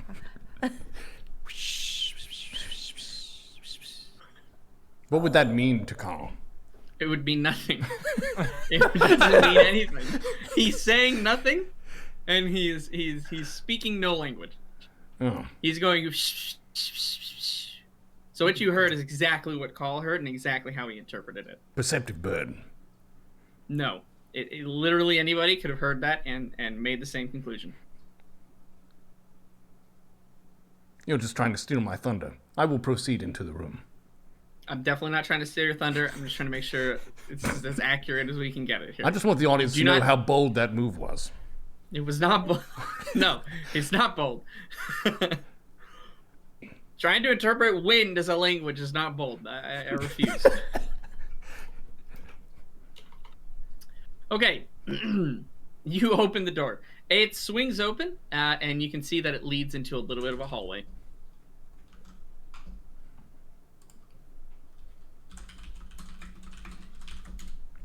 I will proceed to this hallway. Are they following me? Nigel, Mendax, what are you doing? I am following. I'll follow. Yeah, I'll go along. They're both eating snacks from their Everyone's pack. eating snacks. I have snacks too. I'm eating. I'm drinking my snack. I'm starting a celebration early. Oh, hi-oh. There we go.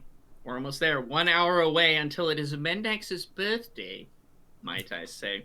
Mm. And I Oh, took tomorrow off work, so Time to get party really drunk. starts now. Heck yeah. Hells yeah. Khaal, you can see that the hallway that you're in now, it's about 5 feet across, goes down about 20 feet or so. You do not see anything in this hallway, and it curves over to the right. Well, I'll wait until they've gotten across their tiles before we proceed together.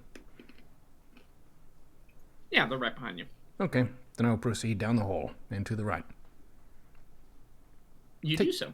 Taking a bit of a care to not activate any traps. Doing your best. Yeah. You didn't. You activated the last one, but you didn't get hit by it, so that's good.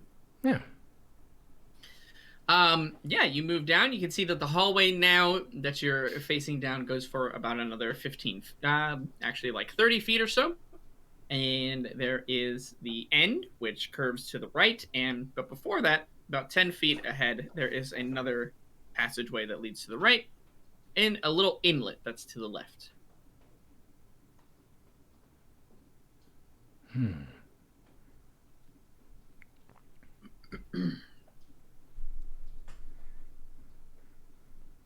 There's an inlet to the left or something to the right? So as you go down the hallway, you've got 30 feet total. Halfway down, in the same halfway point on the left, there's like a little inlet with some boxes in there.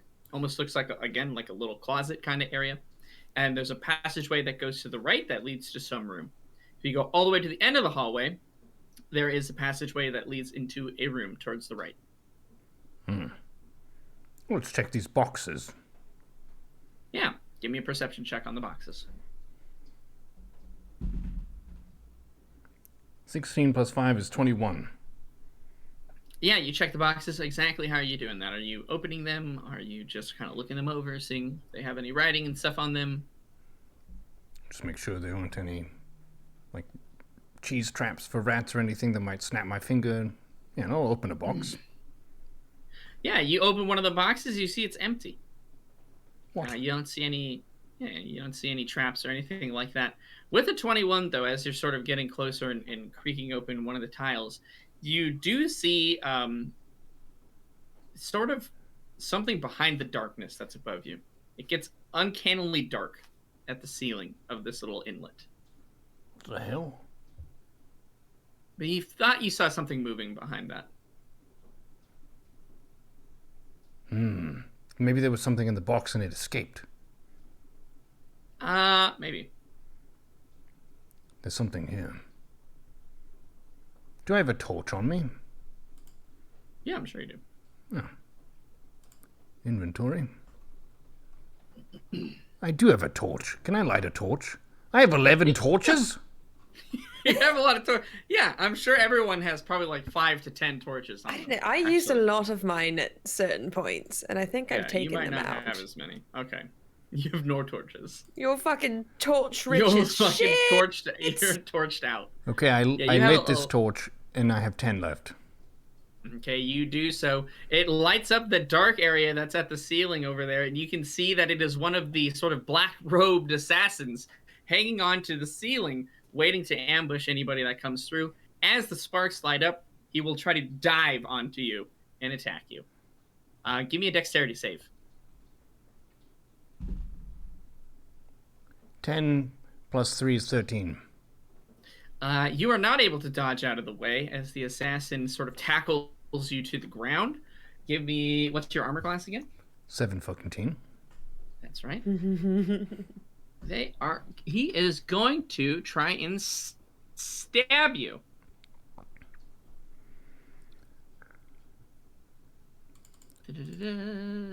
Oh, and I think I took 20 damage from the puzzle. You did. Okay, I just put that in. Okay. 17. Ooh, he just hits you. As he's sort of tackling you to the ground and you guys are grappling and rolling in the confusion, he is able to stab you with his short sword. Oh, Which, as you recall, is not an extremely pleasant experience. How much health do you have right now, Khaal? 51. Alrighty. Let's deal some damage. Stabbity stab. Stabbity stab. Stab, stabbity stab. And Khaal versus Spider-Man. The unexpected matchup. Cole should be in the Spider-Verse, in the multiverse, though. give me a Constitution check as poison begins to course through your veins and enters your bloodstream. Constitution.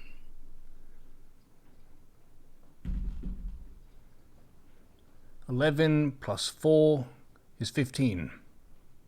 Oh, Is it a save or a check? It's a save. Okay, so that's 11 plus 7 is 18. Fantastic. Okay, so that would be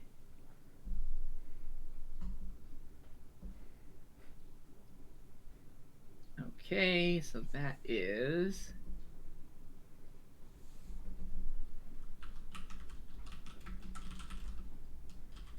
You take 29 points of damage, and that is after taking half from the poison.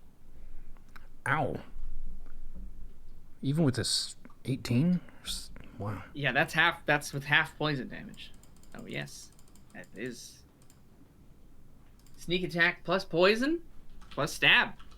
Big ouchie. The poison rips through your veins, and it feels as if the inside of your body is on fire momentarily as you're racked with pain. Not only have you been stabbed, and the sneak attack has sort of hit you in a very kind of like, hit one of your organs maybe, or hit you in a weak spot, we'll say. Yeah, you're racked with pain as he tries to kill you. He is an assassin. It's now your turn. How rude.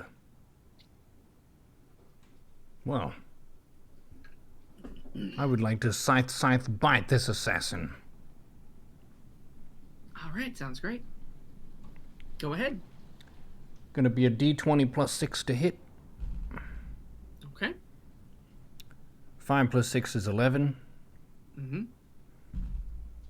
3 plus 6 is 9. Mm-hmm. 4 plus 6 is 10. Okay, you miss every attack, Shit. which is unfortunate. As a bonus action, I would like to say shit.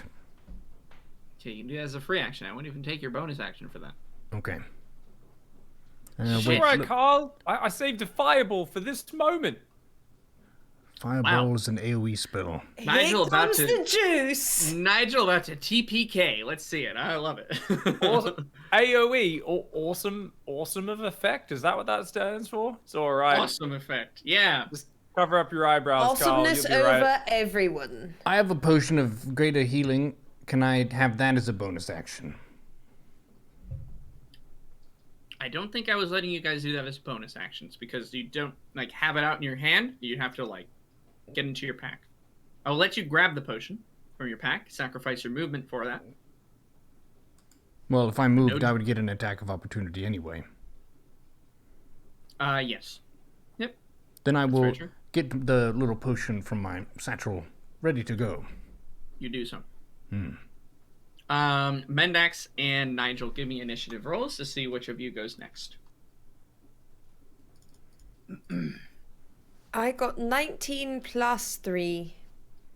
Okay. 13 plus 2, 15. And okay, it is going to be Mendax and then Ribbons and then Nigel. Will be the order here. Okay.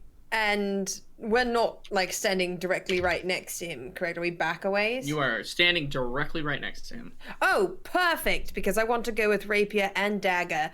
And I want to use Sneak Attack because he's engaged in battle with Yeah. Khaal. Which dagger are you using? Oh, I'm going to use the Rusty Dagger. Okay. Give him Because, fuck it, give him tetanus. Exactly. If it doesn't kill him now, a year down the line, he's dead. It's a slow You just burn, but we're wait. gonna Going get him. for the long con.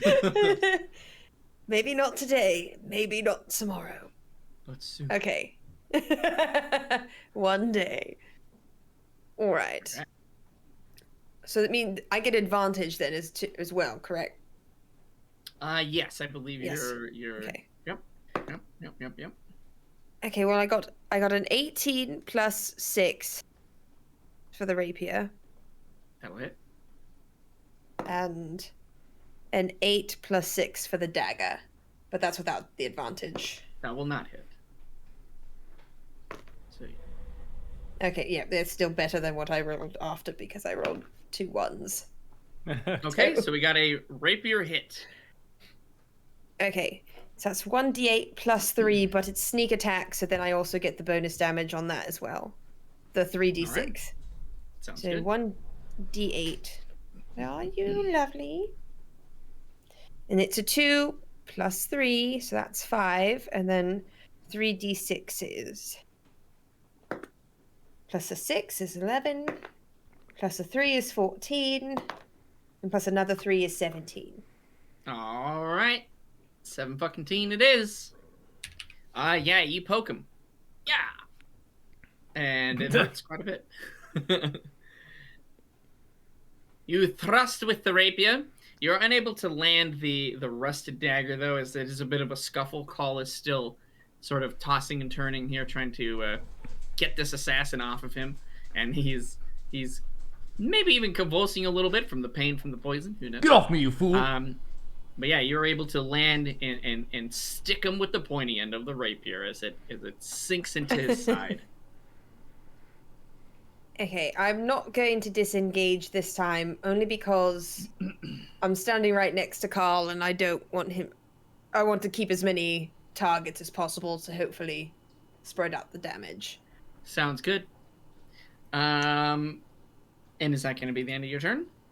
Can I just randomly start singing a bawdy tune, just to see if it throws them off? Sure. Give me a Just performance yelling it check. out, honestly. No. Performance check. Okay, yeah, let's go. Oh, my performance is +5. Let's go. Come on. Yes! I swear to God, I'm not even touching. It's a fucking 20 plus Okay. 5. On my life, my theatrical training was for this moment. All eyes on Mendax as almost it seems a spotlight comes down and very dramatic, and Mendax begins to sing. I do. I'm going to sing. My milkshake brings all the boys to the yard, and they're like, it's better than yours. Damn right, it's better than yours. I could teach you, but I'd have to charge. Just keep going. I hold You up my know torch you as I'm want it. on the ground like The this. things that make me what the elves go crazy for. They lose their minds the way I wind. I think it's time.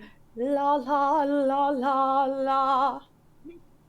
Warm it up. That was my cue for Nigel to throw a fireball. La la la la la. Ghost babes are waiting. La la la la la. Warm it up. Just keep going. Okay, a second Touch and assassin touch. comes out from the darkness and stabs you. It was a very jaunty tune, and everyone that heard it is very impressed. You even think that the assassin is, but they keep their professionalism, and they know that they have to. But there was a bit of a smirk, and you can tell they kind of liked it. They Yeah, you definitely saw the- liked it. the black cloth that's obscuring their face kind of shifted a little bit, and they're like, "Yeah, Yeah. cool." Digging the tune.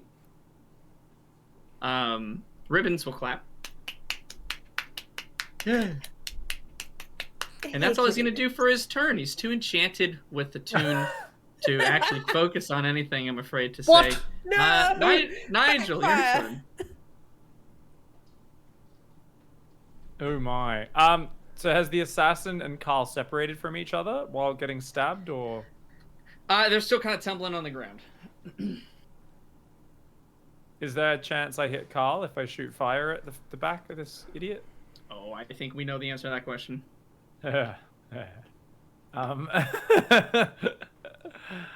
Well, a little bit of a poison spray to the face never hurt anybody, did it? Let me just take a quick look.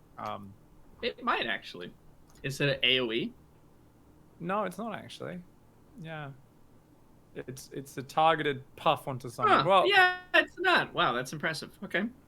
you know what? I think we'll do the firebolt because then it's literally just a basic roll to hit for me, which is a much better chance of hitting. So rather than the Constitution save. All right, so I will Sure. firebolt at this this lad. Sounds good. Let's see it. 13 plus 6 is 19. Yeah, you're able to kind of target through and hit the assassin. Give me some damage. All right. Where's me D10 at? So we got 2 D10s for damage. 6 and 3. 9 damage. All right, 9 damage dealt. Well done. I'd also, Hey. with my bonus action, like to tell Goop to help heal Khaal. Okay, Goop cannot physically make it over to Khaal, which is necessary in order for him to heal him. You guys are, Alright. it's kind of a narrow hallway. So he'll Okay, try yeah. to start like squeezing through, but it's too crowded for him to make it over to Khaal at the moment. Fair enough. But when he can make it, he'll do it. No worries. I will. I mean, I don't really need to back off or anything. I'll just stay where I am. Yeah, that should be fine. Okay, sounds good. All right, the assassin's turn. He is going to try and stab you again, Khaal. 17. Let's see if he's able to do it. He is. Give me a Constitution save.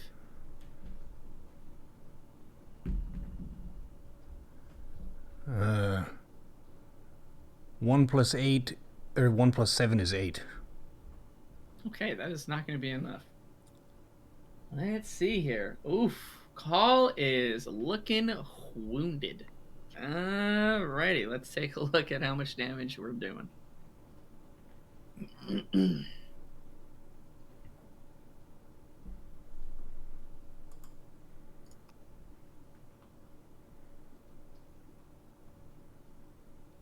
Feeling regret that I didn't do more just now, but most of my effective things involve large explosions of ice or fire, so it's either You'll that just- or I could have catapulted a rock into them, and also probably decent chance of hitting Khaal. So Well, we are where we are at the moment. Khaal, you feel the jab of a blade into your gut once again. Oh, And no. as much as you can, you start to sort of get like cold sweats from the poison before another dose of poison enters your body, enters your bloodstream, and racks you with pain.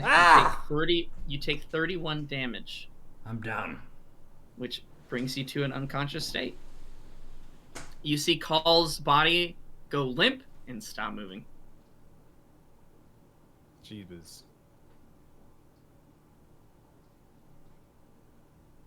This assassin bitch.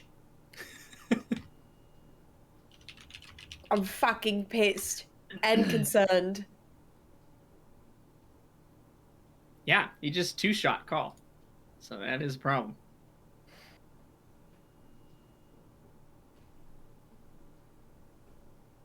Spy trap helped. That did help as well. Can't take two 20 credit. points. The assassin gets up and turns to, I believe Mendax is the next in line, standing over the unconscious body of Khal. You see him sort of step on his leg a little bit as he moves on to his next victim, the singer. Oh, Khal, you fucking bitch. Khal, it's your turn. You get to do what's called death saving throws. So this is to see if your character dies. You get multiple, so you don't have to. I have a worry too question. much. Yeah. I have the Purpit of Wound Closure super item. What does this do? I believe it says on your character sheet. What's that do? Well, it's hard to see from being down here in my chair. Get up then and look at it. While you wear the He pendant... can't get up, he's downed. Short in, I'm reading. While you are wearing the pendant, you stabilize whenever you're dying at the start of your turn. In addition, whenever you roll a hit die to regain hit points, double the number of hit points it restores. Ah, well, fantastic. That is quite a handy item to have in this situation. Khal, you do not have to roll death throws. You are stabilized, which means unless somebody walks up to you and kills you, which they can with coup de grace, you're all set. So you're unconscious, but you are stable. You're not in any threat of looming death. I will say I'm having a bad time. Yeah, you're unhappy. Let's say at least that much. It's a good item, though. All right, Mendax, your turn. Fucking attack with my rapier and the rusty dagger again. You do not get your advantage, so you do not get the Right. sneak attack with this one either. So It's alright. Right, the rapier is 13 plus 6. okay, that'll hit. And the dagger is an 18 plus 6. That will also hit. I hate this motherfucker. How dare they touch Khaal in Give this me fashion? damage rolls. The rusty dagger does the same amount of damage as a normal dagger. It's a normal dagger. Okay, for the rapier, d8 plus 3. Come on. Don't drop me. Mother dick. It's a 1 plus 3, so that's 4 for the rapier, you son of a bitch. Okay. And d4 plus 3 for the dagger. Oh, a 6 plus 3 is 9. Go ahead, Okay, so- rusty dagger. 9 total, is that right? 9 just for the dagger, and Okay. then 4 for the rapier. Okay. So 13 total. Got it. Alrighty, the assassin, you stab through the cloth, you see it darkens from the blood that begins to pool up to the surface, but they still look like they are in good physical condition. Okay, I'm going to disengage, and then There's nowhere for you to disengage to. I am not going to disengage. I'm going to spit at them. Sure, you can do that. I can't go anywhere, so... No, you can't. They're kind of right in front of you, and then Nigel's right behind you, so you guys are sandwiched at the moment. Gotcha. Okay, then yes, I'm just going to spit at them. All right, you do so. It makes you feel a little better. I'm just very upset about Khaal right now. I normally would never spit on anyone, but they stepped on Khaal. They did indeed, as if he was just something to be stepped on. It's a piece of shit. Give me a performance check to see how enchanting your performance was, Mendex. Oh, okay. What are the lingering effects of it? 18 plus 5. It's not really what we wanted to see. Ribbons is like really, I'm like, wow. That was so good. Ribbons! Stop it! Wow. Get it together, man! Do you yell at him? Yeah, but in a friendlier tone than that.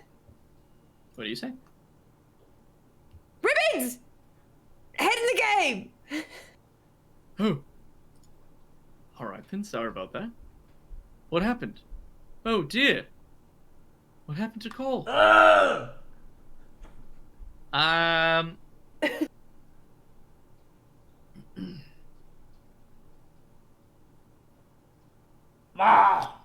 He is going to.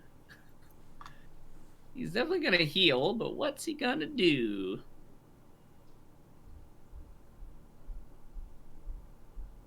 What's he gonna do? He can't physically touch Khaal.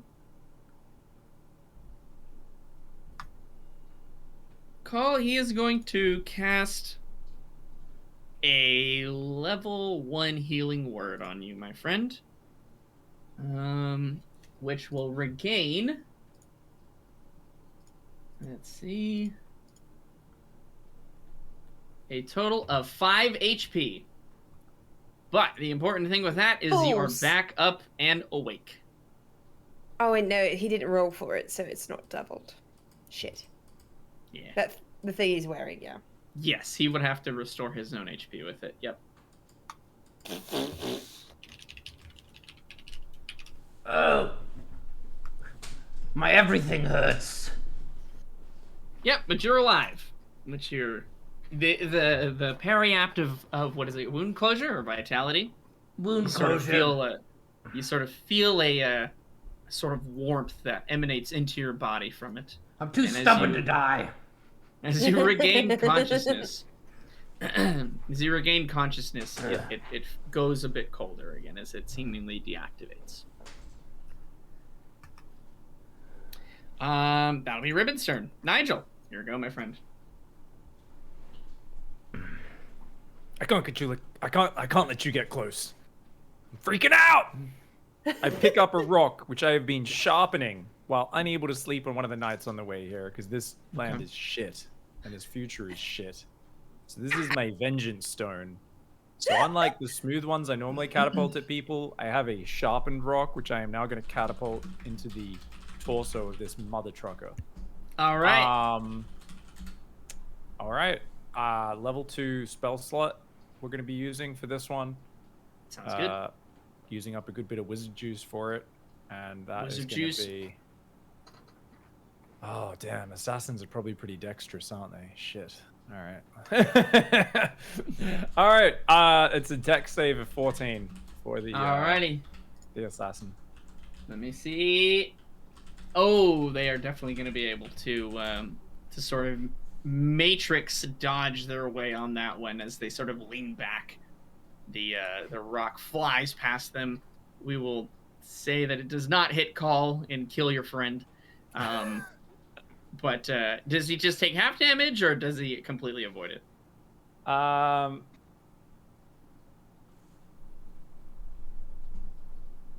Yeah, I'm pretty sure it's a complete avoidance. Yeah, because catapult does insane damage. So Yeah. that's the one downside of it. It's otherwise absolutely broken damage output. Understood. The rock yeah. whizzes past the head of this assassin and smashes into the wall, denting the stone and pulverizing the stone that you threw at it into tiny sharp pieces. Well, seeing my my safety blanket, my big boy, my barbarian damage sponge in so much pain and unable to really fight right now, is it possible for me to... Probably would count as an attack. I still have some rat syringes from the mutant rat. Is it possible to try and stab one of these into this guy as a bonus action? Not as a bonus action. I'll let you use your move to take the syringe out, but it would be an action to stab him because you're right. It would be counted as like an attack. Or Alright. could his bonus action be to hand it to me since I'm closer? Sure, I'll say you can pull the If he wanted syringe to. out Sorry, no, and hand Nigel, it you to do him. whatever you want. I'm sitting here meta. I will say if you fucking want listen to do that, I will say if you Don't want to listen do that, to me. then yes. Well, it would be more... Yeah, we wouldn't have time to communicate that, but it would be if you wanted to, you could probably snatch it out of my hand, and there's not... I wouldn't even realize till it's left my hands, basically. But considering one of us is a little more coordinated than the other. Yeah, I'll pull out the brown... yeah, the brown rat syringe. I just have no idea what either of these do, but this guy's scaring me, so... Desperate times, desperate measures. I'll pull that out, and what else do I have? Yeah, I'll just tell... I mean, Goop can continue trying to heal, but that's that. Okay, sounds good. It is the assassin's turn. Who has not noticed that Khaal has risen, is just going to attack Mendax. Mendax, what is your armor class? I'm 6 fucking teen. Alrighty. He's gonna be able to hit you. Are you resistant to poison or anything like that? By chance? I'm just... I don't think so. I think it's... No, wait. No, I am. I have resistance to cold damage, poison damage, and advantage on saving throws against being poisoned. That's my infernal constitution. Fantastic. That is going to come in handy right now as you are being stabbed by a short sword that is coated in poison. So give me a constitution save with advantage to not get poisoned. Okay. Okay, the first one was 11 plus 3 for my save, so 14. The second was an 18 plus 3. You are able to resist the poison, which means you only take half of the damage it would normally do. And because you're resistant to it, you will take half of that damage. Would Uncanny Dodge also take effect here to halve it again, since I can see him attacking me with the blade? To poison? No. It would not do anything to poison, but if you want to Uncanny Dodge for his the physical, the sort of yes, stabbing part of his attack, yeah, you can do that. Yes, I would like to do that. You got your constitution, and then you have your resistance to poison. You are going to take 6 points of damage from the poison. And you all take 7 Uncanny Dodge, halves the damage you take. Is that right? Mm-hmm. So So you are going to take 3 points of damage from the stab. Got And it. that's it. You feel the twinge of pain as you recognize the sort of unmistakable feeling of this type of poison, but it really kind of just brush it off. Doesn't deal that much You damage to you. silly bitch. I take iocane powder at breakfast every day. Khaal, it's your turn. You are up. Up, Khaal. I'm a little bit pissed off. This should be a free rage, really. I'm about to get turned up. No, I'm spending a rage. I'm investing this rage. Right now. Okay. You burn your third rage. You enter a rage, my friend. A shrieking cry from behind the assassin. Attention. Give me your attacks and such. Well, I prepared the health potion. Can I drink that? Yes, I'll let you sack your movement to drink that. Okay. So greater health potion is 4d4 plus 4. Yup. Let's do it. 1. Up to 5. Up to 9. Up to 13 plus 4, 17. You restore 17. Nice. Very good How's stuff. the wound closure work again? I didn't have to do death rolls. I stabilized automatically. Right. So you can also, when you take rests, this is the second part I think that Nigel's asking about. When you spend hit die, so you have an amount of hit die for your level, and you can regenerate HP when you rest, when you take short rests. So whenever you do that, short rests. Yeah. he gets to double the number that's rolled. Right. That's when he gets the extra healing. Yep. Correct. All right, so 17. I would like to open with a bite, just based on how I'm feeling, and then I'll scythe. Okay. I'll definitely give you advantage. You guys are flanking this individual, so you will have advantage on your attack rolls. Oh, show. 3 plus 6, 10 plus 6, so 16 for the first attack. Okay.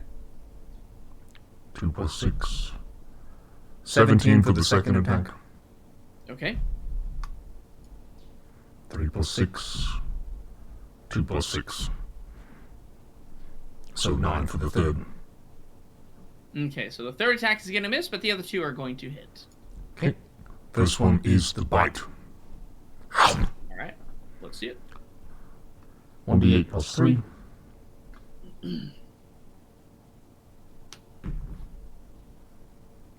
Six. All right. I believe that also does heal you a little bit. Yep. 4 hit points. Very, very nice. And then the other scythe is a d12. Plus 6. Assassin sashimi. Let's go. Slash, 7 slash. damage. 7 damage. All right. Sounds very good. We'll bring them down to this number. From behind, you munch them and slash them. You kind of tear some of their mottled gray wraps from their back as you slice down into their flesh. Not dealing an extreme amount of damage, but definitely waking them up. They sort of lurch in pain as they look over their shoulder and are surprised to see Khaal standing once again. The bird's They back. thought They had dealt with you. Fantastic. Mendax, on to your turn. I'm going to go for both the rapier and the dagger stab again. All right, let's do it. 14 plus 6 for the rapier, 20 for the dagger. It is an 11 plus 6. Okay, that is going to hit. Okay, so they both hit. Okay. Yes. Since they turned around to look at Khaal specifically, You have it. Well, you have advantage now, so you do get sneak attack. Yes. So I believe. that was yes. Yeah. Okay, so well, I'm going since I have advantage, and I'm going to roll again for both of them. This is for the rapier, just in case we crit. Nope, it's a 16. Still hits though. Plus 6. But the dagger is a 20. Ooh, very nice. Crit the shit out that rusty dagger. It's my favorite dagger of all time. Fantastic. Give me the damage plus sneak attack that you get. Okay. So the dagger will deal again just for the crit for that one. It will deal full damage. Full damage. And then another one there. Okay, so rapier, sneak attack, dagger, full damage, plus a dagger attack. Okay. A lot of numbers being rolled. Good God. Okay, so the rapier, I'll do that one first. D8 plus 3. And it's fucking 1 again. So 4, that's the third time it's been a 1 on that one. So 4 on the rapier. And then for the dagger, the full damage, it's a d4s plus 3. So it'd be a 7 plus this d4 plus 3, which is a 4. Fuck yes. This dagger is the best thing I've ever picked up in my life. So 7 plus 4 plus 3. So 14. And then 3 d6s. So 4 plus 14. So that's 18 plus 3 d6s. Okay. Yes. 18 plus 3 is 21. Plus 4 is 25. Plus a fucking 1 is 26. All right, fantastic. Which, unironically, is the exact amount of HP that this assassin has left. When you sort of are in almost your own rage as, how dare they down your friend and your constant companion? Fucking pissed. Khaal, and you sink the rapier through them. It kind of stabs through their chest, almost like a chest burster scene, if you will. And So rips good. through their rib cage, and you stab the rusty dagger sort of in the crook of their shoulder and neck right here. You don't know what it does, but you see some black wispy smoke kind of steaming out of the wound. Did something. Not going to tell you what it is because you're not attuned to it. You don't have someone that's identified it for you yet. But it's sort of, you see like some their veins around the wound site of that dagger start to turn a gray and then a black, which you can see as almost like lines jutting down their shoulder and up to the side of their face. They are very dead. They let out a final gasp as some blood begins to seep down their mask and begins to drench the rest of their clothes, and they fall to the ground, a crumpled heap of flesh. I'm going to step on them purposefully and then throw my arms around Khaal and give him a big hug. Okay, you deal 3 damage to Khaal. It's too powerful. The bear hug kind of snaps one of his vertebrae. My everything hurts. But you're alive. Oh my God, Khaal, I thought we lost you. Yeah, I felt like I was on the brink of death, and then I heard this strange song. I don't know if it was the afterlife. What song was that? It said, "A milkshake is in the yard. You must go now, Khaal. Your friends need you." Something along those lines. Ribbons will say, "Oh, I very much like that song. I think I know the one you're talking about." Ribbons was a I little don't bit think I've ever heard mystified. it. So enchantment affects everyone, friendlies and enemies. It's not an actual thing she did. It's not like she didn't cast magic. Yeah, no, I just started yelling a song to try to distract the Exceedingly assassin. well. You rolled a 25. You literally potentially played one of the best performances that has been done on the continent. Like, that is what a 20 means. I just want you to know. I'm trying to put gravity behind the situation. That you just randomly kind of busted out into one of the most heartfelt renditions of milkshakes that's ever been done. Wow. It mystified very simple Ribbons. You know, he simple dude. He'd never seen such art in his life. He's not. He really hasn't, actually. This very depressing land. Yeah, so they have much to sing about there. What is a milkshake? Who knows?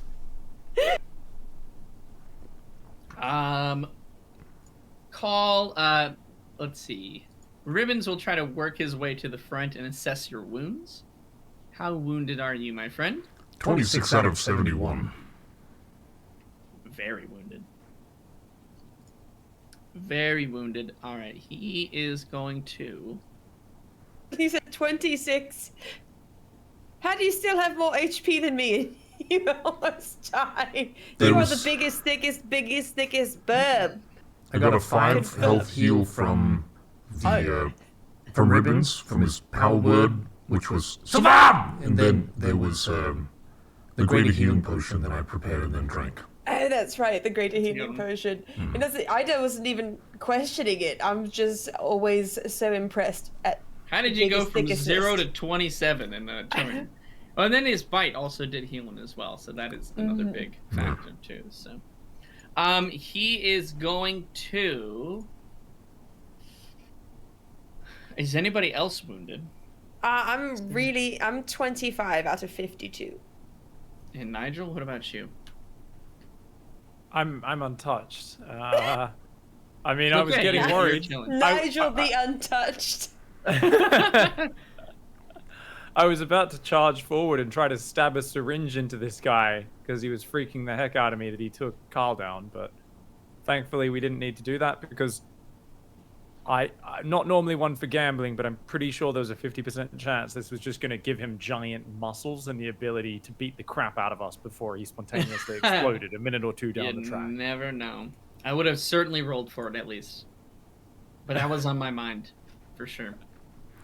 I heard Nigel saying he was going to do that, and I was like, what if he turns into a huge rat monster, and then it just makes our problem worse?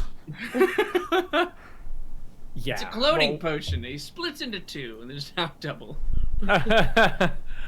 Maybe we would just run away if that happened. So if and hopefully it ignores you, and then I'm pretty sure it's going to die after a certain bit of time because I think that was a mutant rat that had done a lot of experiments to get itself in that state where it could handle that sort of experimental substances. I think it would be very unstable. So I think the chances are it would probably die after not very long, or at least have some sort of weird, reaction that might kill it. You never know. I guess we'll just have to try to find out the next time you do something like that. Ribbons is going to cast Prayer of Healing. It is going to take him some time to do so. It takes 10 minutes. So he says, if you could all just be very patient for a moment, and I will tend to your wounds. And he busts out a piece of chalk. He starts drawing on the ground, setting up some components and things like that as he's trying to get essentially this ritual. He just kind of picks up the body of the other person and throws it onto the crates. Can we search it? He's got good poisons. I want to search that body. Certainly, you can search it. As Ribbons is doing that, absolutely. Will you guys give him the 10 minutes to cast this and heal you all up a bit? Or are you going to say, heck that noise, and do something in that 10-minute time? We are very hurt. We would be very dumb to refuse such a kind offer. Okay. And Nigel, are you... Oh, sorry. Yeah, are you still having me and your Mendax heal? are going to be double teaming this corpse. She's going to be checking for poison, so I'm going to be inspecting Eiffel the towering this corpse. Great. I'm going to be inspecting the magical happy. damage that her rusty dagger has done to it with these blackening and graying veins around the wound site. Okay. Sounds good. So you're going to actually identify it. Is that right? Yeah, I mean, actually, I don't think I can straight up identify the dagger because that takes an hour if I remember correctly. But I can at least try and just use my knowledge of what sort of poison it's doing. It takes 1 minute more than Ribbons' thing takes. It Oh, takes it is only 11 minutes. It Oh, is, okay, so- awesome. All right, I'll just identify the dagger then. All right, Yes. fantastic. So he asks for the dagger from you. I assume you Okay. give it to him. I hand it to him. Okay, fantastic. Yep, so Nigel will be hard at work identifying what this dagger does. Ribbons is completing the ritual to heal. And Mendax, you are looting the body. Khaal, are you doing anything in particular? Did we finish checking the boxes? No. I will finish checking the boxes. Okay. Sounds good. Mendax, roll a d20.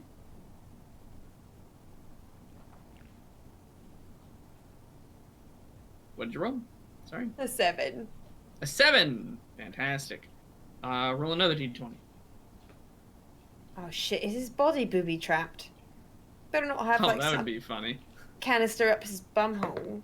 I got a 9 on that one. He has 9 gold pieces Ooh, bless in you. him. Bless you. Thank you. Can I also? Is he wearing pants and shoes? He is wearing. They're sort of like wraps. It's almost like cloth wraps. I would say it's less like pants and more like he's like folds of cloth. So you can take the cloth, and same thing with his shoes. They're more put together. It looks as if like they're made to try to reduce the amount of noise he makes as he walks around. Yeah. Come. Okay, you have them now. We can write them down in your inventory. Shoes of great sneaking. Shoes of quiet. Blackened shoes, I suppose. I don't know. Gray shoes. They're like gray black. I don't know. I just have a thing for stolen shoes going. I have 3 You of do. them. Well, You can't break this would be can't 4. break the streak, so Yeah, keep that going. 4 It's stolen potentially- shoes. Potentially profitable, and it has been useful. You know, at one point, I believe I'm still wearing the magical cleaning shoes and stuff. So it's all thanks to you. Yeah, Hallelujah Jackson shoes. That's right. Pure, Absolutely. beautiful white. Spotless still, even through all of the scuffle, the explosions, all the blood, all the gore that is splashed on your legs and feet. They just seem to still be this pristine white. It's very, very nice looking. Khaal, you're gonna look through the crates. Go ahead, give me a d20. Nat 20. Nat 20. That's unfortunate. They are all empty. What? Yeah, there's nothing in them. They're kind of just put there so that he can hide up there, so people that come by, he can jump down and kill them.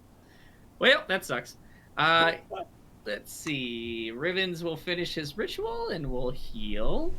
So he's going to heal Khaal, and he's going to heal Mendax.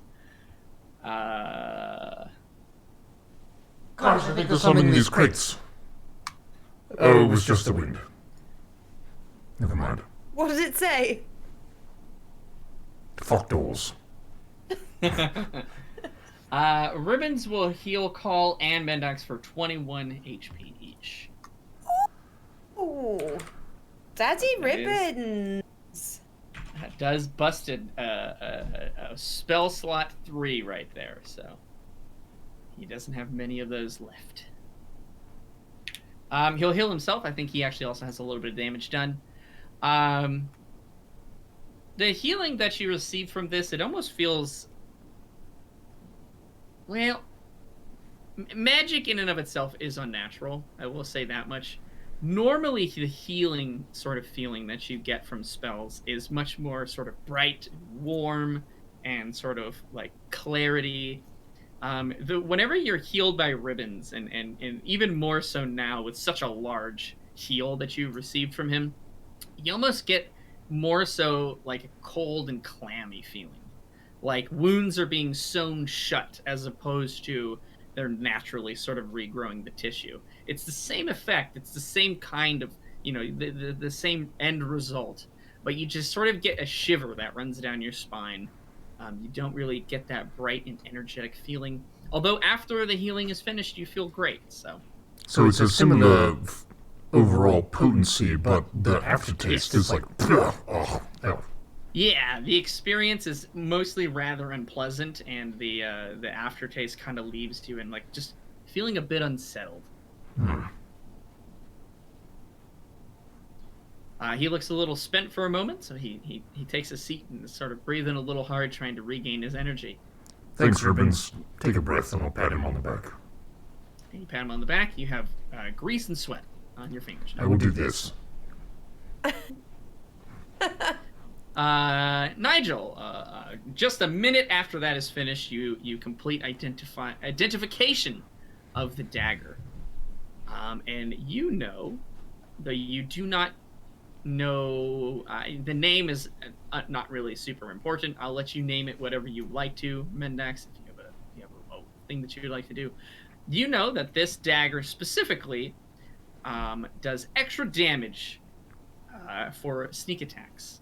So if you use it during a sneak attack, you'll deal an extra 3 points of damage from this dagger. This is essentially the magical prison shiv, Mendax. This is definitely right down your alleyway. Oh, I might have to change into one of my stolen pairs of pants. If you know what I mean. I'm really into this dagger right now. You like, can't wait. really into it. A worthy Yeah. cause for celebration. You're welcome. Everybody loves stag damage. Aren't Carl, you guys glad you checked it out High now? five, Carl. I told you, if it's under glass, shit is good. Dagger's not really my style anyway, so. No, it's Better a bit yours of a than baby mine. weapon for you. I like having Yeah, that reach, it's at best almost like a letter opener size. It really is very unassuming and it looks terrible. Like, it just looks like trash. Like if you took it to a vendor, they would say no. No, I don't want. I'll throw it away for you if you want. But obviously, magic items can be in all sorts of shapes, sizes, and conditions. Yeah, good job, Nigel. I think an item of this magical nature does deserve a special name for it, Mendax. So, what will you be dubbing this weapon? That's a tough one. Should I give it an actual name, like an item name, or name it like, like Stormbringer or Mjolnir? Yeah, it could be something like that, Stormbreaker. like Sneaky Prick, maybe. It's so small, and it does extra damage when it comes up, as a surprise.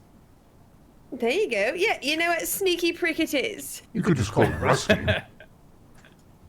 Just call it Rusty. Well, that's like if you know it really well, but to all the strangers that I'm going to, thrust it into, it's Right. definitely going to be a bit of a sneaky prick. That's it. Sounds good. So it has been dubbed. And I'm going to hold it up. I'm going to gaze at it. Be like, yes, my sneaky prick. Wow. Fantastic. I think that's all the actions you guys said you were looking to do. Ribbon stands up. His energy regained from the sort of ritual that he cast. And you can see there is a sort of a passageway into a small room in front of you all, from sort of across the way from these boxes where the assassin was hiding. Oh, Carl, what's your hit points at? Did Goop end up healing Carl? No. I was going to ask you that. Did you want him to continue with that command? As long as Carl's not maxed out, which I don't think he's. What are you at? 47 out of 71. Yeah, we'll throw more heals on Carl. Fantastic. Yeah, Ribbons walks over to Khaal. He would have done this actually quite a long time ago, but I was giving you a chance to belay that order if you wanted to do that. Yeah, he walks over to Khaal. He still has that same sort of cassette, if you will, and he stands right next to him. Wow. And he heals Khaal for.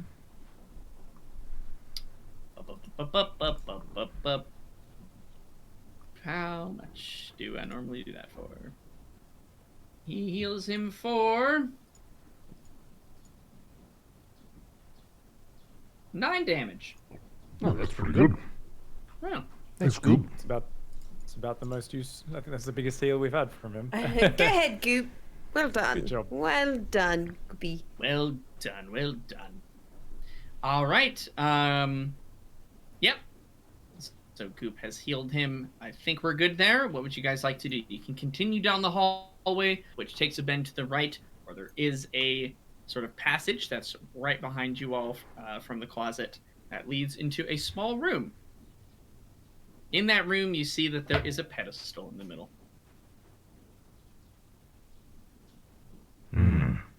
Let's check out this pedestal, I think. Do you want me to Okay. test it? Who would like to go in first? I could I'll be test it. brave. Oh, Nigel's gonna do it. First time. Since we can actually see the room, it doesn't look like there's any threats. I will actually just stride into it. Wow. Nice.